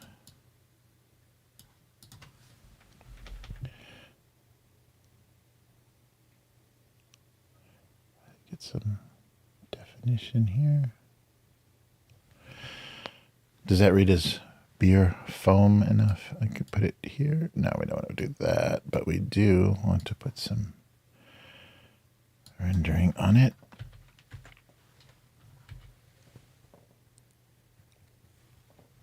Oop. Give it some.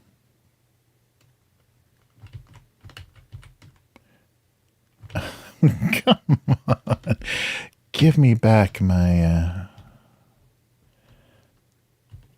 Okay, what am I doing wrong here? Okay, this needs to be 20%.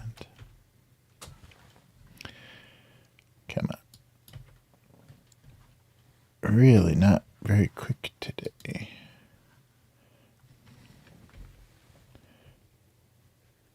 What? Okay, and then...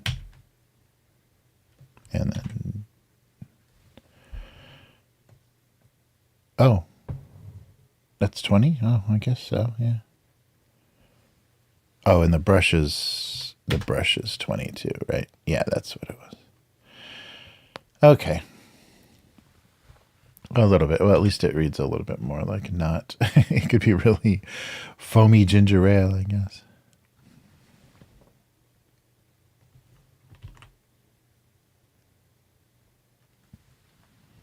All right, just for the holiday packaging didn't make them any less of a vice.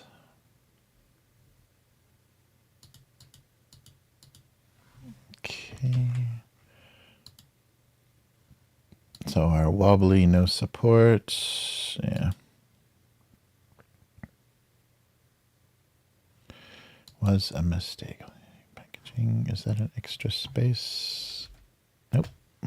Yeah, some of this spacing on these characters is not good. All right, and oh, our sticky post-it note.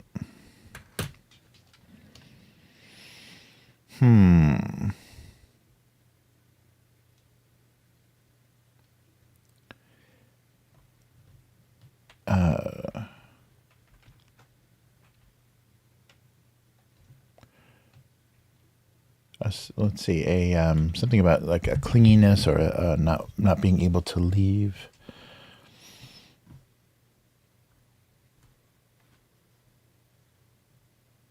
Ooh, 5 jacks, nice. We got a whole pancake discourse going on. Ah, nice. Okay.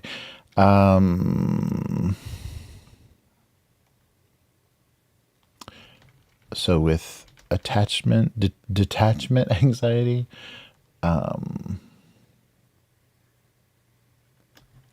a sticky note with, what is that called? What is that? Separation. Oh, separation anxiety. That's right. Separation. Yeah.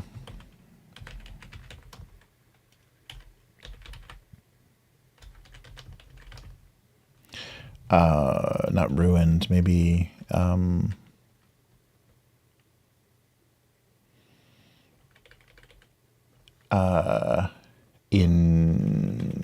Incapacitated, interfered, created problems for the entire pad.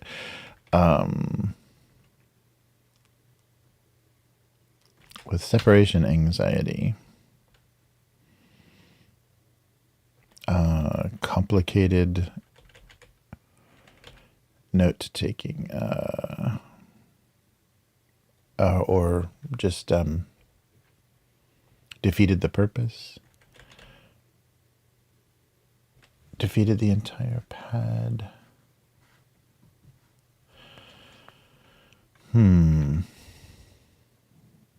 Disabled,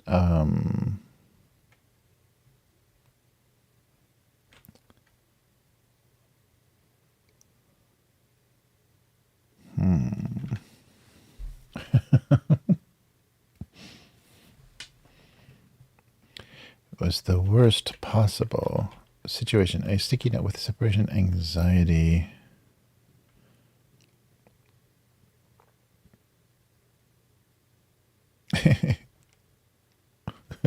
Affected the entire pad. Okay. Yes, it did.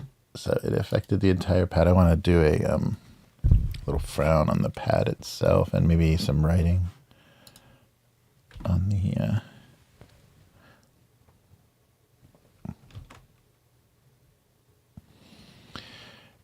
and maybe some blue writing. So somebody wrote on it and wanted to tear it off, but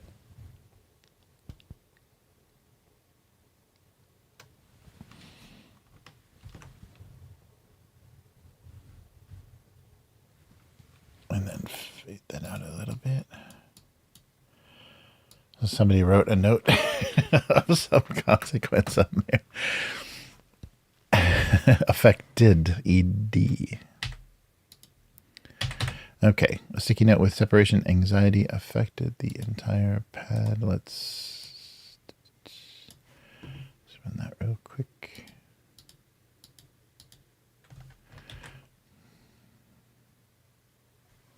All right, affected the entire pad.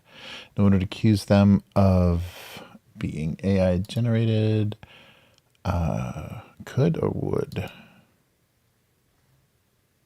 Maybe could.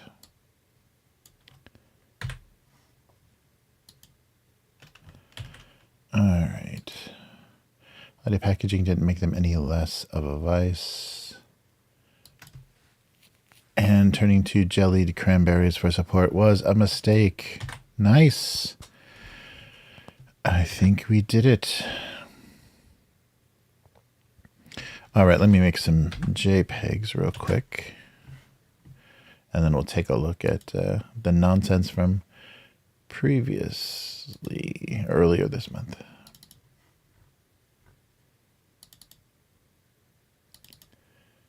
Okay. DOM, yeah. Okay.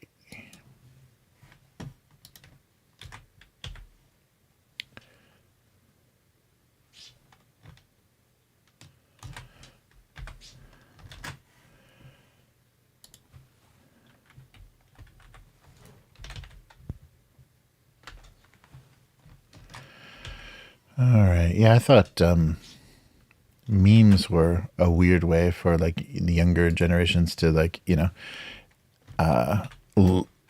interact with or take in like pop culture, like not knowing the context of things, just seeing like a face or a clip or a still image from a movie or a cartoon or whatever.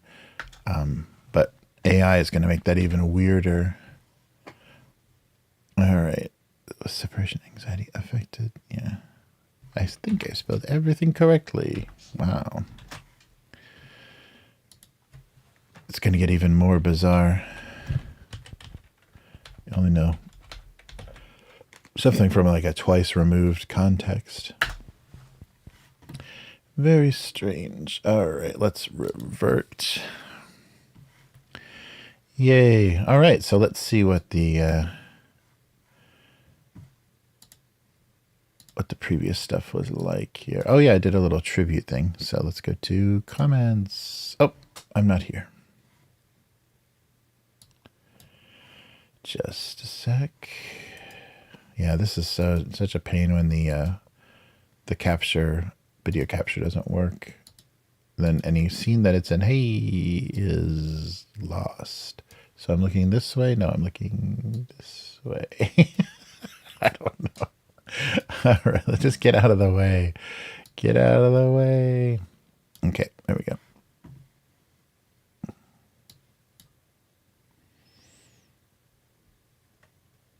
All right.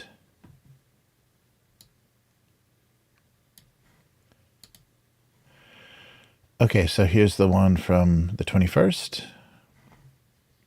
So this is just a kind of a tribute to the first ever character I drew for this series was a little styrofoam cup. Smiling. A little smiling styrofoam cup, and then I realized not smiling was better, and that's what kind of, created the whole series. So turning his frown upside down made him smile. So they went right back to where they started. So he's upside down smile became a frown. Sadly, he proved to be two-faced. Nice. And what else? He'd been so happy just hanging out there with the others on the counter. All right. And then, oh, sorry. Let me, it's a whole different process. So let me do the upload thing real quick again. I forgot. I'm going to totally blank on it if I don't do it now, because it's no longer FTP, which is good and bad. All right. So everything from today. All right, back to the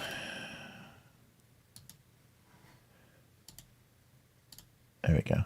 And so November 19th, what he lacked in originality, he made up for with something more undefinable, probably cinnamon. All right. Or a sour cherry. There we go. November 14th, he was stuck with the only drinking straw that hated getting cold or wet. So he evaporated away. Yes, that's all he had left to do was evaporate. November 12th, hey, here's a pancake joke for the pancake discussion. November 12th is she refused to get involved with this mess. So a pancake not on a plate is probably not something you want to deal with when there's syrup.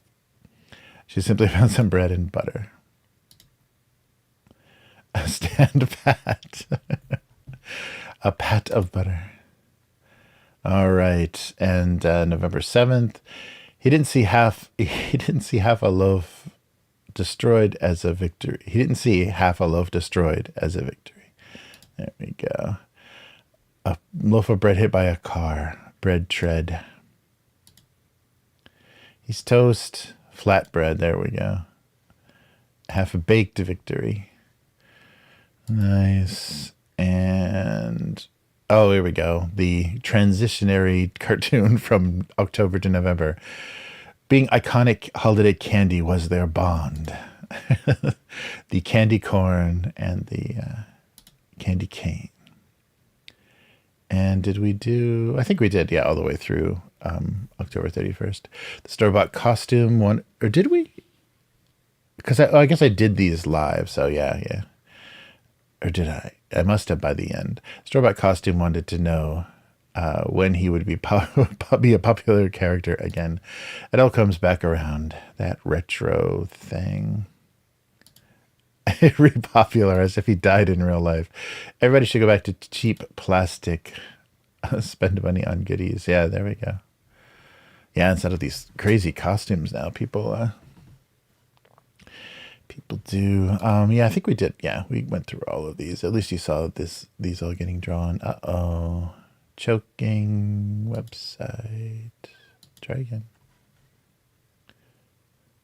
I hope that's just my location that causes that. Yeah, some broken. There we go. Oh, yeah. Overfilled pillowcases held just enough Halloween candy to make it to Christmas. All right. Yeah, I think we did all those on the air. Hey. Nice.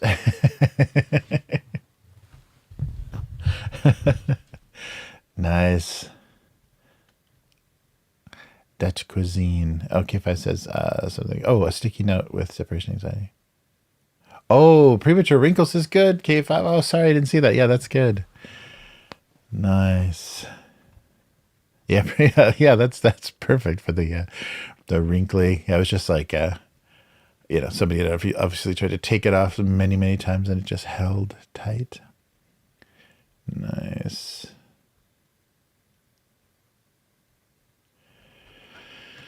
Well, cool. All right. Well, should we do some more? I think there's a few more snacks in there before we go. Because, yeah. That will be good. Yeah, I don't have enough of... Yeah, I should work on Matt's cyberpunk art too. Maybe not on stream, but... or maybe on stream. Maybe on a different stream. I should do a game art stream as well.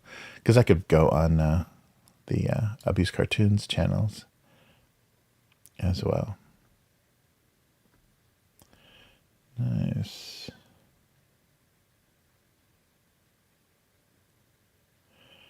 Nice.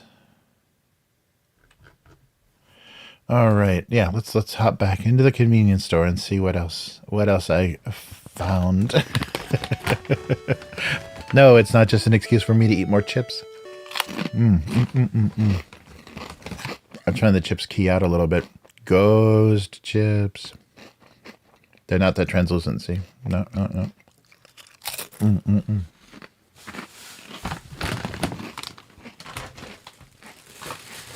Okay. Oh, that's right. Yeah, who is this? Is this supposed to be Offenbite? I think they're probably trying to do the name of something. So these looked really spooky. They're chocolates, but they're milk tea chocolates. So I'm not sure what they're trying to. Yeah, but they're.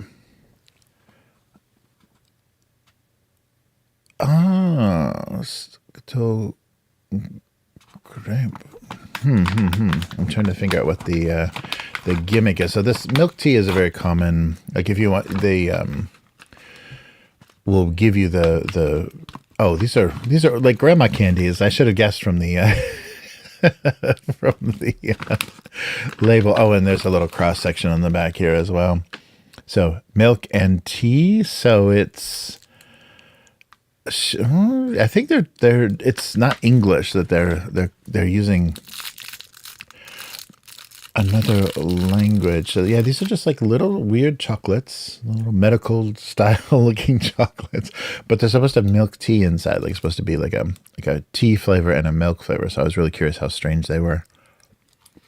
Oh, it's a cookie. Oh wow.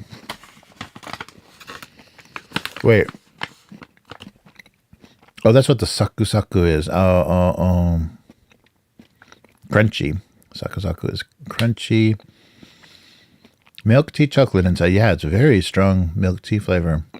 And there's just a chocolate coating. Wow, those are weird. For being such a small... Oh, they're very grandma flavored, though. Yeah, tea, like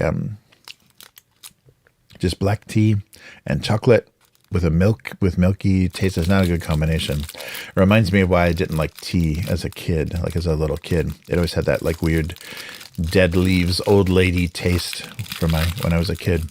It's really weird. Yeah, these are very grandma candy. But they've got an X on the top. Can you see that? X. That's weird. Is it the branding? What is going on with this candy? Yeah, it's very strange. Yeah, so some kind of cookie. They're trying to do like, as if you were drinking tea and eating a little cookie, drinking milk tea and eating a cookie inside of a chocolate. Yeah. It's a weird combination. I think like a white chocolate or something might have been better. Because the chocolate on the outside doesn't like taste good with anything. And it's not very good. It's kind of waxy, weird chocolate. Wow, that is such a grandma candy. I can't believe it. Oh, there's different letters. Because on the front here, there's an M. So there's a different letter on the top of... Oh, is that alphabet? No, alpha. Oh, alphabet. Yeah, it is. It's alphabet. I thought it is alphabet. So this is a very grandma candy. This is a V. Yeah. So it's alphabet is what it. Okay.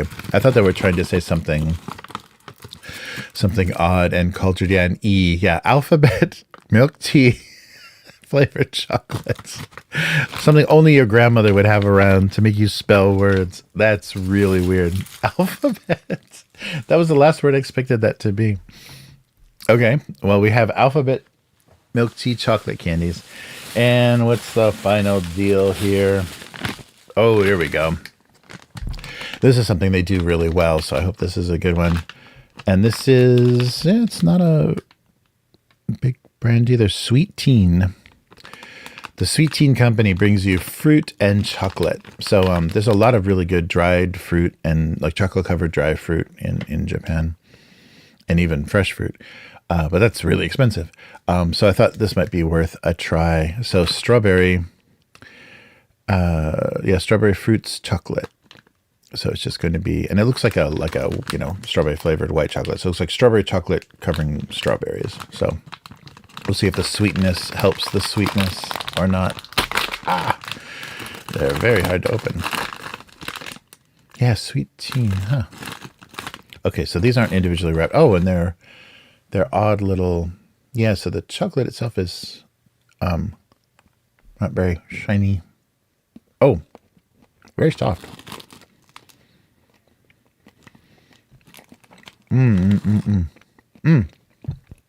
Yeah, that's just a little piece of dried strawberry inside.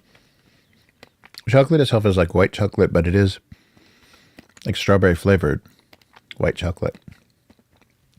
But it's interesting because it's not like the dried strawberry is sour and the chocolate is very sweet, and so it's mixing together. The chocolate's not very sweetened and the strawberry is not very, strong flavor. It's not sour or sweet or anything. Oh, here's a big one. I can try to bite this in half. Super soft.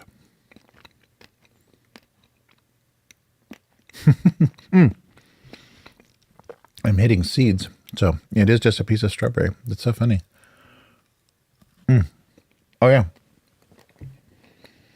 So it's quite thick, though. The coating, the chocolate coating. There's something strange about the chocolate. I don't understand what's going on with the chocolate. It's either really waxy or something, but there's not much flavor to it. There's more just like a coating. But that is just a piece of strawberry in there. That's so funny. Yeah, these aren't amazing. The like Muji and some of the other shops that do like snacks, their own snacks, they do really good dried fruit. This is very okay. It's not for kids. Maybe it's like a pretty pink girl snack or something. I don't know what the deal is. There's not much flavor to it at all, but it is real strawberry. It is actually a strawberry in there. But the flavor is very minimal. That's too bad. Yeah, this little circle, I might have thought it was Fujiya at the shop.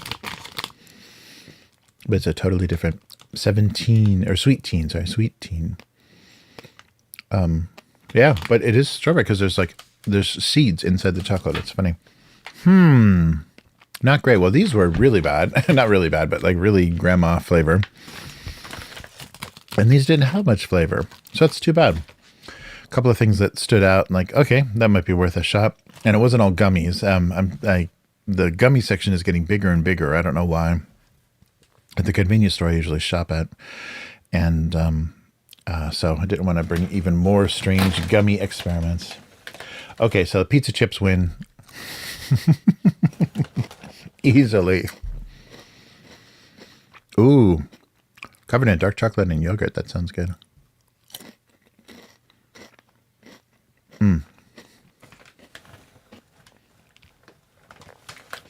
Coffee nips. Oh, yeah, that's right.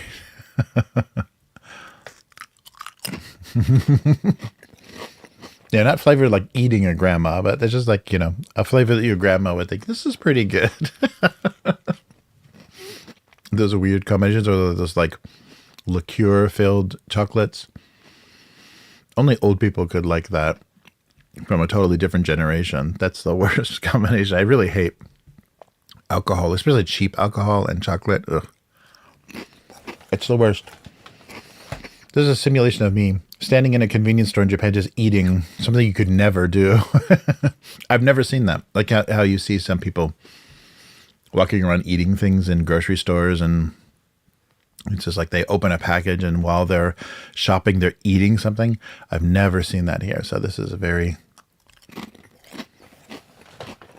rude behavior. Even walking and eating is not a thing you should do here. There's like so many places you shouldn't eat things. It should like literally be sitting at a designated, table.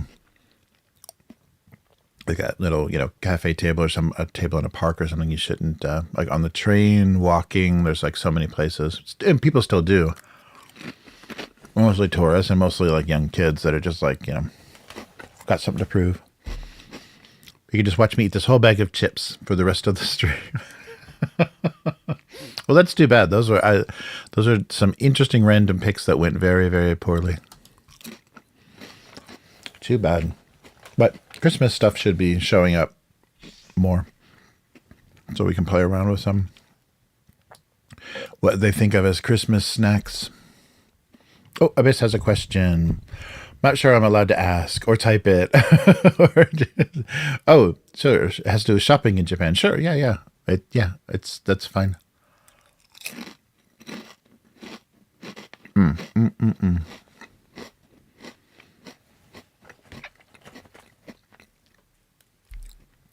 Ask away, Abyss, in the chat. That's no problem. Unless it's crazy illegal. I don't know where to get any cocaine in Japan. I haven't found a dealer. I've had people ask me that. Do you have a dealer? It's like, no, I have a residence visa. I do not have a dealer.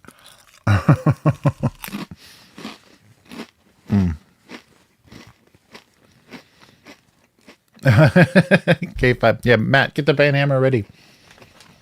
Okay, so this is on both channels in case you're being confused by watching some guy eat and draw cartoons in Photoshop. Yeah, this is on the Upturned tabletop gaming channel and the Abusecartoons channel.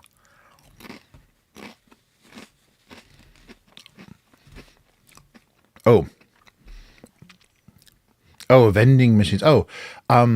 Yeah, they are really old. So we talked about that. I had like a guest, a Japanese guest, actually one of my coworkers from the gallery. When I was doing that, we talked about that trade, the type of vending machines. And those were a thing. Not common, but there were Buruseda shops. So buru meaning bloomers, meaning the short shorts, the short PE shorts that girls would wear. Maybe little kids too. I think little kids and girls wore those. They're kind of cut like a swimsuit. They're shorts, but they're cut more like a one-piece swimsuit. Those are bloomers. And then sailor, of course, is the sailor student uniform, the school uniforms that that girls wear. So there were stores that traded in used, because really you outgrow those. You don't really hand them down unless you have a cousin or a sibling that's really close in age. Nobody wears used uniforms. You get a new one every time, even if it's just been 4 or 5 years. And if there's no one really close in your age, you're not going to give them. And plus the schools update the uniforms and things. So you're not going to get, so people have, there's a lot of these things you had to buy from school that you don't have anything to do with. So you just get rid of. And so I think that people, if they gave them to like a used clothing store, then there would be people that would pull all of those things out. And yeah, old perverts would buy those, would, kind of traffic in, but they were like, because they were given probably to the store washed, they're not used. And I think there were, though, right, like early internet and probably, magazine and newspaper time, there were probably ads like, we buy gold kind of things. I'm sure there were people that said, we buy, sailor bloomers and sailor uniforms. So we buy your old school uniforms, because I think there are still stores that sell the uniforms. I don't think they go with the shorts, the athletic shorts, and even the panties, but that was a connection. The panties thing kind of was an offshoot of that. Of the used kind of iconic girls costume, uniform, like their real daily wear, but it was because it becomes really iconic here. So I think because there's so many vending machines here, and you can put basically anything in a vending machine you want, because some of them just have like little capsules and things that can drop out of them, like like a capsule that's like the size of a soda can or something. So I think people did find those, and it was probably much more common like late 80s, early 90s, but there may or may not. I don't think they're a common thing anymore. I think those stores are, and probably all the trade of actual underwear has gone online. I'm sure it's, and probably connected to like cam girls and stuff now. But that was a thing. It's just got, because it's so weird, it got exaggerated. But there are strange things like egg vending machines in Japan. Stuff that you're just like, are you serious? Like you get like, it's just like an automat. You put in your money and there's a little door and you open and you just get a basket of eggs. So it's like, okay, that seems really dangerous, because as a kid, I would just buy baskets of eggs and throw them at cars. I mean, that would be the first thing I would think to do. But that was a thing, not widespread, like not on every corner, but you still see weird, like there are, the gacha or the gachapon machines, the Japanese capsule toy machines. You do see sometimes these random machines that have been, custom made. They're not like distributed by Bandai or anything, but they're custom made that have all black capsules in them, and inside, and it just says like erotic, selection or erotic toy or whatever. So it's just kind of some kind of like sexual thing or joke or something, but you don't have any idea what it is. It's just only kanji written in that scare font kind of, crazy style. And, it'll just be all blacked out, like, adults, vending machine stuff. So I don't think any of that is underwear either, but it is like weird. There's still like weird random stuff around there. I don't go to Tokyo as often. So there may be, especially now that the tourists, I can imagine like it's like a self-fulfilling prophecy, like the rumor or the legend of those underwear vending machines existing in Japan has made them actually exist more, because tourists would look for those. So I'm sure someone has thought of that. It's like, oh, that is a like an urban legend or whatever in Japan. So they might exist now, but only because people are looking for them, if that makes any sense.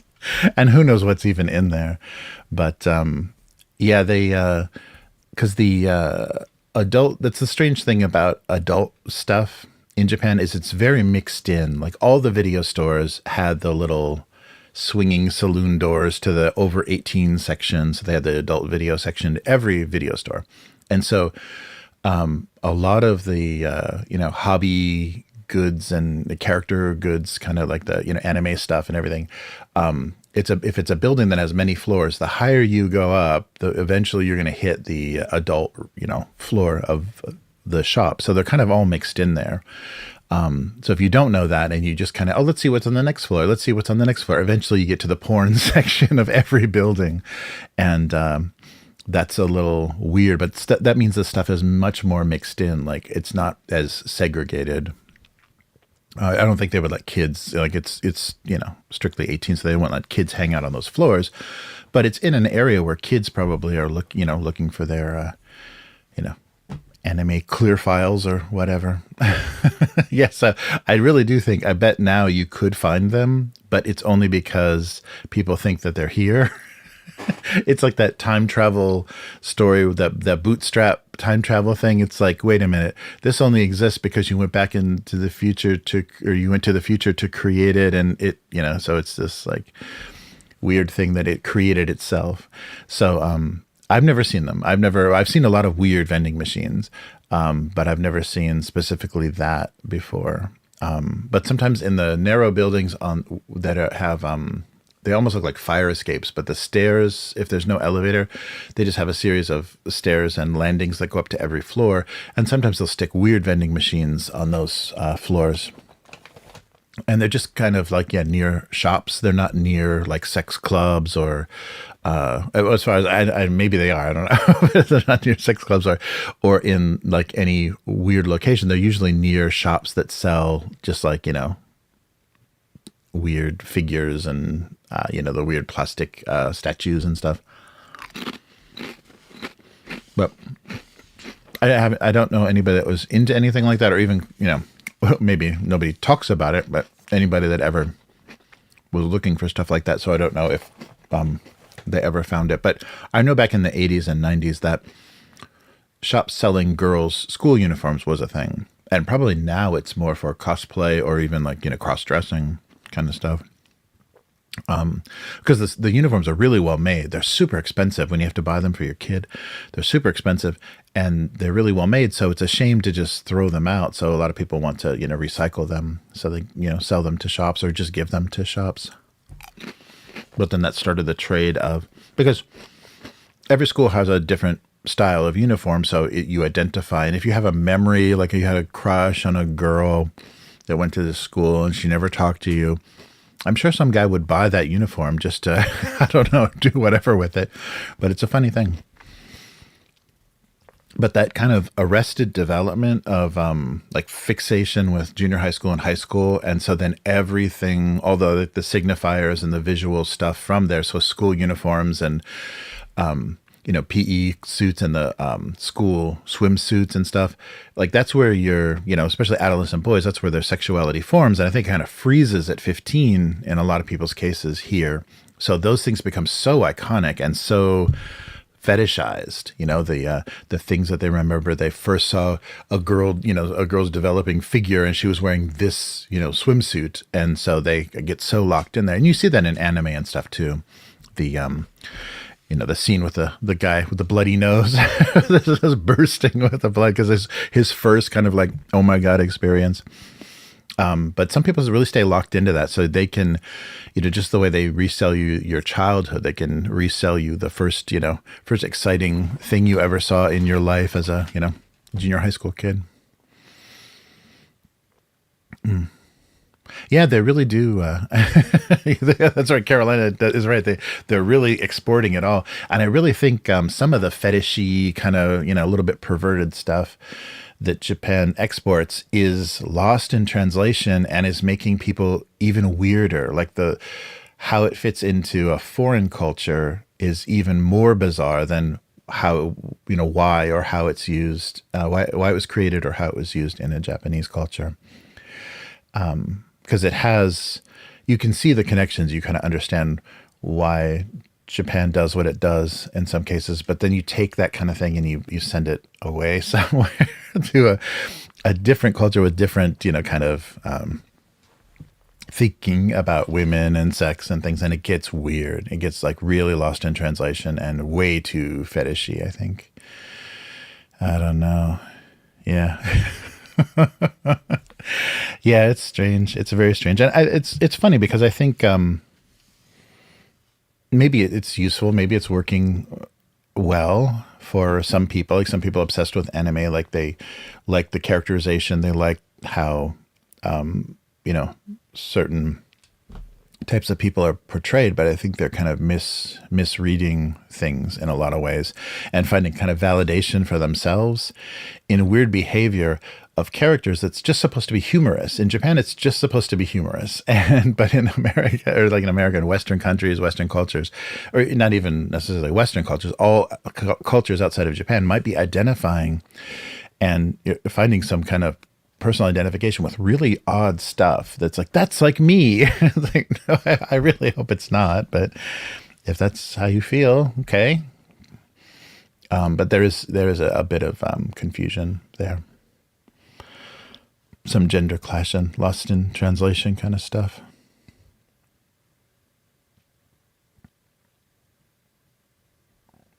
Oh yeah, that I've only seen that in movies, like I've seen that in a lot of like TV series and movies did that. And I've heard a couple of things about that teeth, I think this was like a weird Western speculation, but that teeth are the only bone you can see of the human skeleton. And so the desire to cover that, I don't know if that's specifically Japanese or if it was all cultures that do something to teeth, cover teeth, but that it reminds you of death, because especially with cremation, you interact with bones a lot more. So it reminds people of death. But the other thing that I heard is rich people, wealthier people, would put that black thing on their teeth, and it would totally prevent like rotten teeth. Like it would help eliminate like tooth decay and things. So it was a fashionable thing, or it was like a health thing. But I've seen that portrayed in, and it's usually like older, wealthier women in Japanese TV dramas and movies and things. But I didn't read up about it enough. But I heard a weird interpretation that it was the same way that Japanese don't put their chopsticks like straight, like stick them straight up in the middle of a rice bowl because it looks like the incense for prayer. That they, the things that remind you of death, and those things are kind of taboo or avoided. So the number 4 in Japanese can be pronounced shi, and shi is also the word for death. So sometimes you won't have a 4th floor, or you won't have, they'll skip number 4 in some situations, or in a context where you'd be kind of sensitive to somebody saying the word death, you would never say. So usually it's yon for 4, but then in certain contexts you say she, and you don't want to say that. And so all the foreigners, I would bet all of the foreigners that get their randomly generated cell phone numbers, because you're allowed to they generate a cell phone number, and you can say, no, I don't want that one because it might have some unlucky numbers. I'm sure all the foreigners are just given numbers with lots of 4s in them, because my cell phone number has a lot of 4s in it, and because Japanese don't want that. So it's very funny.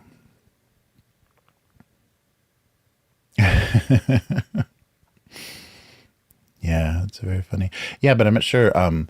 I should read out, or just at least ask some people that may have more knowledge of it, because I'm not sure how reliable the internet is. But about that, so I've heard a couple of different things about the blackened teeth, that it was like a status thing, and it actually like helped protect your teeth, but also that showing teeth, because the smiling and always you see the stereotype of the Japanese woman, or the geisha, portraying a geisha, whatever, so covering your mouth. So you laugh or you smile and you cover your mouth. So I don't know if there's a connection to not showing teeth. Yeah, I don't know. But there's but you don't smile, like a lot of people don't smile big in seated professional photos, like school photos and stuff. People don't smile much at all. I don't know.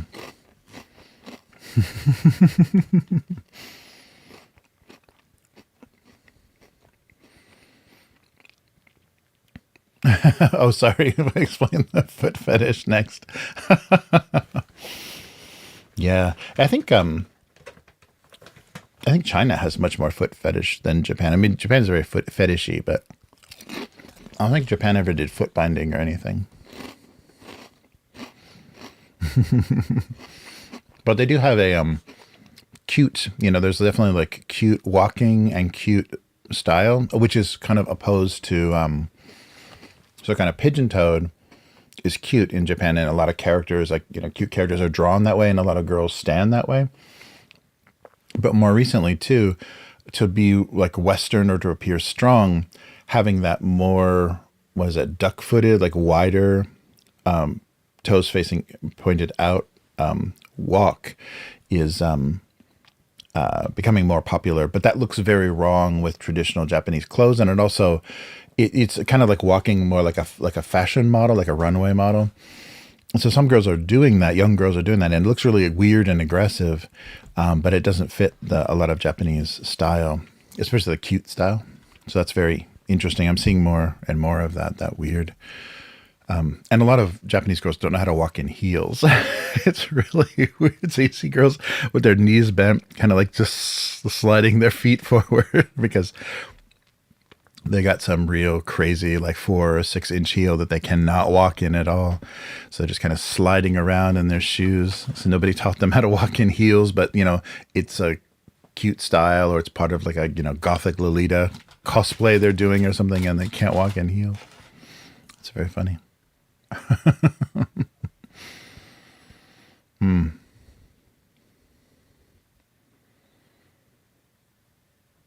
Ah, yeah, yeah. No, that makes sense, Matt. Yeah, so I wonder if that, yeah, the blackening the teeth, either your teeth were wrecked and so you wanted to cover up how rotted out they were, or you wanted some protection from rotten teeth. Yeah, yeah, but I've seen that. I've seen that a bit. Mm.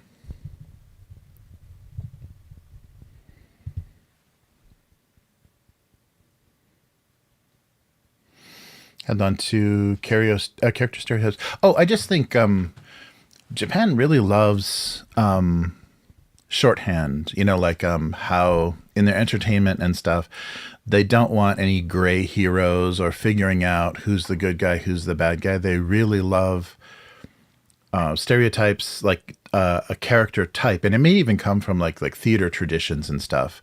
Because like and even in like America, like vaudeville and stuff, there's a type of character, like if somebody is dressed a certain way and they come out on the stage, what they're going to be and what they're going to do.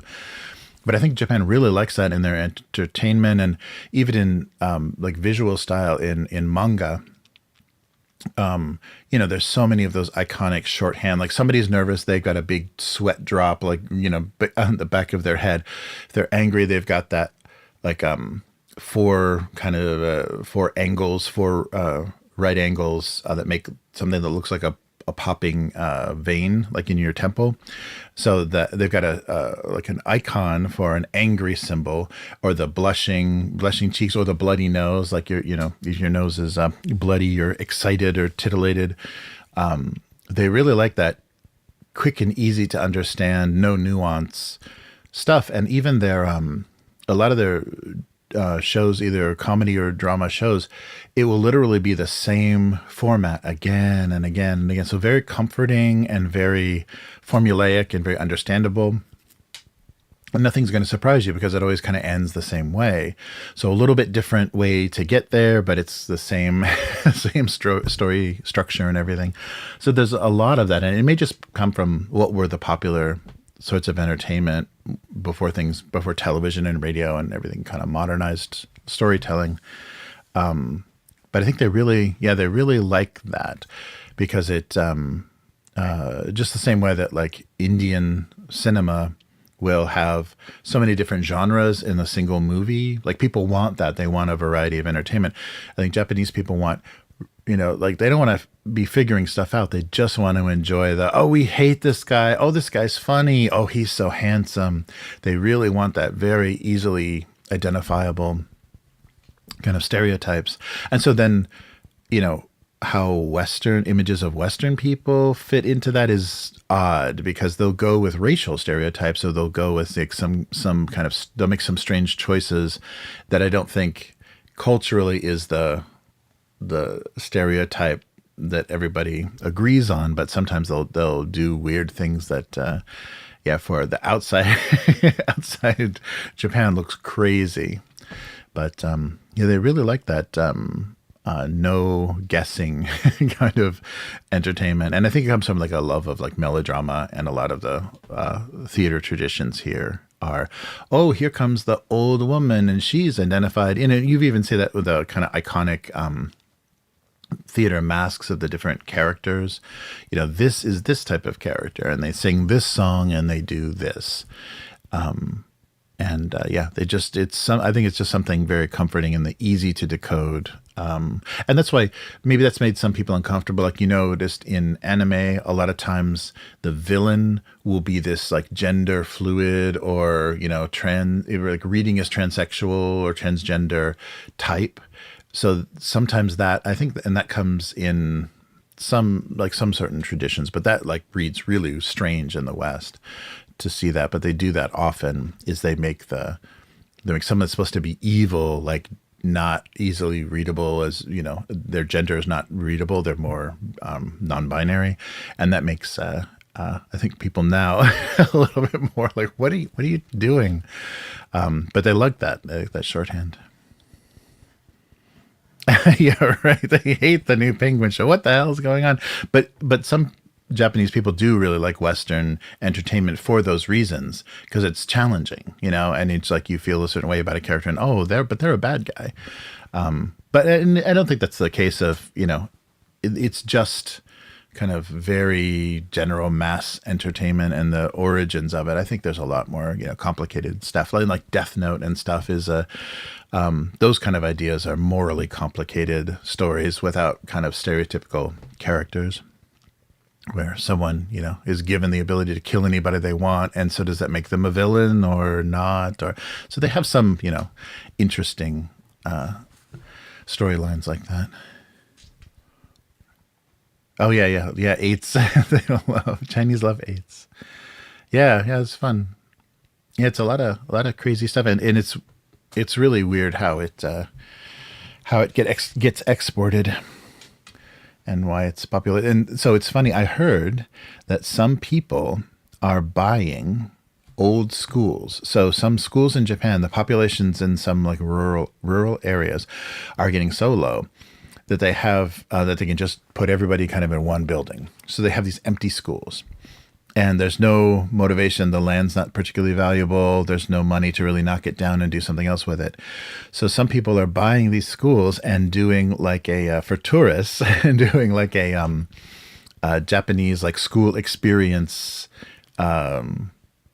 I don't know, like what would it be? Like a colonial Williamsburg kind of experience, where, you know, you get to wear the school uniform, and you get to sit in the classroom, and like, you know, you can kind of simulate what it would be like to be in a Japanese school for tourists, because the uniform and the school buildings, and even the school chimes, the bell between classes and stuff is so iconic because of anime, that when people go to Japan, that, you know, they want to experience ninja or Edo period kind of Japan, and they also want to experience school Japan. So I have heard, I don't know where they're located, but I've heard some people are doing that. I don't know if it's companies or individuals are trying to make a business out of like a school experience, so tourists can come and like be a Japanese high school kid. I don't know.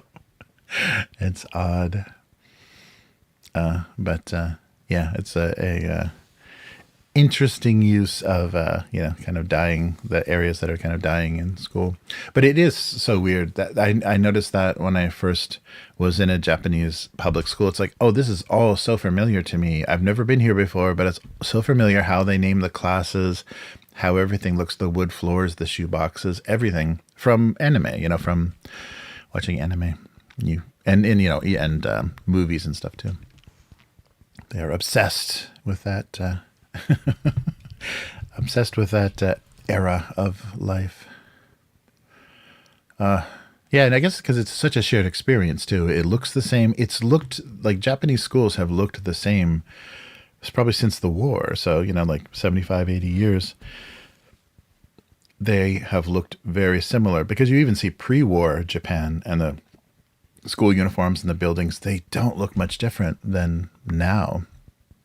So it is this like shared social experience that everyone in Japan goes through. And so, of course, it's going to make it into their pop culture because it's a very, very, standardized way that everyone is educated.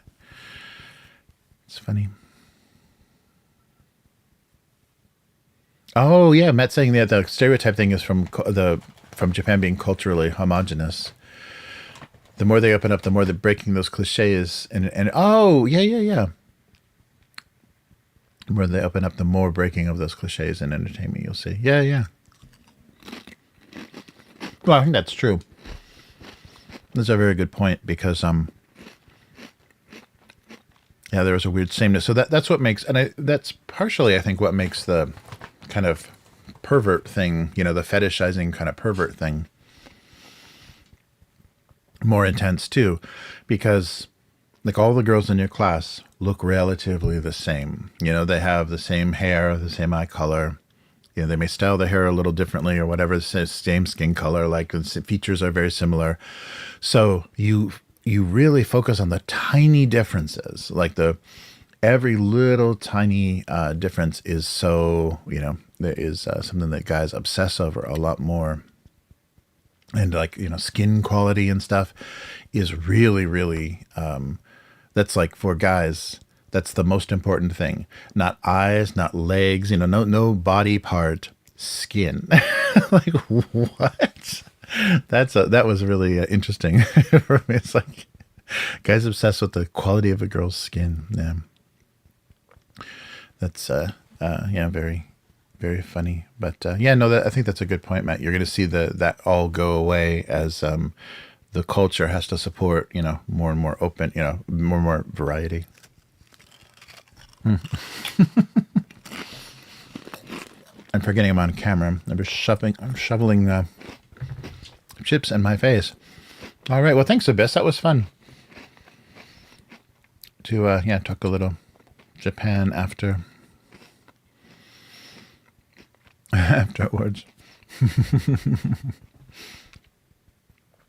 But yeah, interesting. No more art. So we have to, what's the structure? It's drawing and snacks and candy and then Abyss asks Japanese questions. Yeah, it's funny.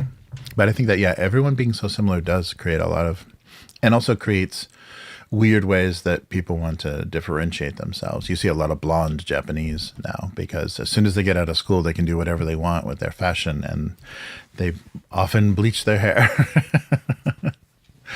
Yeah. Oh, yeah, right. Yeah, and that's the thing you see.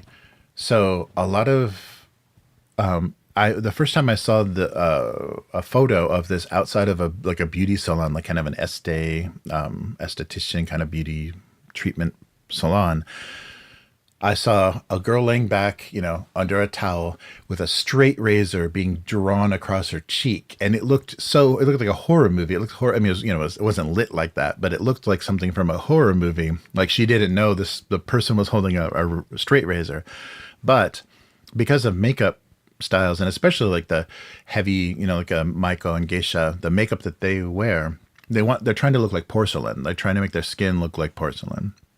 So everybody has a little peach fuzz, on any part of their, bare skin. So it doesn't take makeup as well as it would. So most commonly on your wedding day, but some other times, like some big occasions and stuff, girls will have their face shaved just so any of those little hairs are gone and your skin will be as smooth as possible. And that terrified me because I can only think of, for Western people, if you shave anything, it's going to come back worse, darker and thicker and heavier. But I guess that doesn't happen. It doesn't happen in Asia. Seeing the girls having their faces shaved, because they don't have hairy faces. Like there's very little very hairless people. So that image was so shocking. But I guess that is a thing. And also, so they know the smoothness of your skin is something that people pay a lot of attention to. So shaving your face to make it as smooth as possible, so the perfect palette for makeup is a thing here. I had no idea. All right, K5, enough of this craziness. But yeah, good to see you, K5. Get some rest. Yeah, but yeah, that's a good point, Agent Carolina. That does make total sense. That makeup style and everything is that they just need to look perfect and move. They not only look but move perfectly. Yeah, that's a very interesting difference. All right. Well, I'm keeping Matt up too, or did we lose Matt? All right, so yeah, thanks for hanging out, everybody, and we finished November. Yes, so. I definitely won't do a stream the first week of December. I might not do much of anything first week of December. So I'll update everybody on how that goes. Maybe not. We'll see. But yeah, look forward to some Christmas. Christmas stuff, snacks and candy and stuff. Maybe if I can find it, and a lot of Christmas cartoons. So. Abusecartoons.com is the website, and of course Abuse Cartoons on YouTube and Twitch. And hello to everyone on Upturned Table. This stream will show up there occasionally, and probably some game art streams. We have to do that because I have to get motivated to draw for Matt. So that might be a thing. So everybody take care, and we'll see you next time. Goodbye.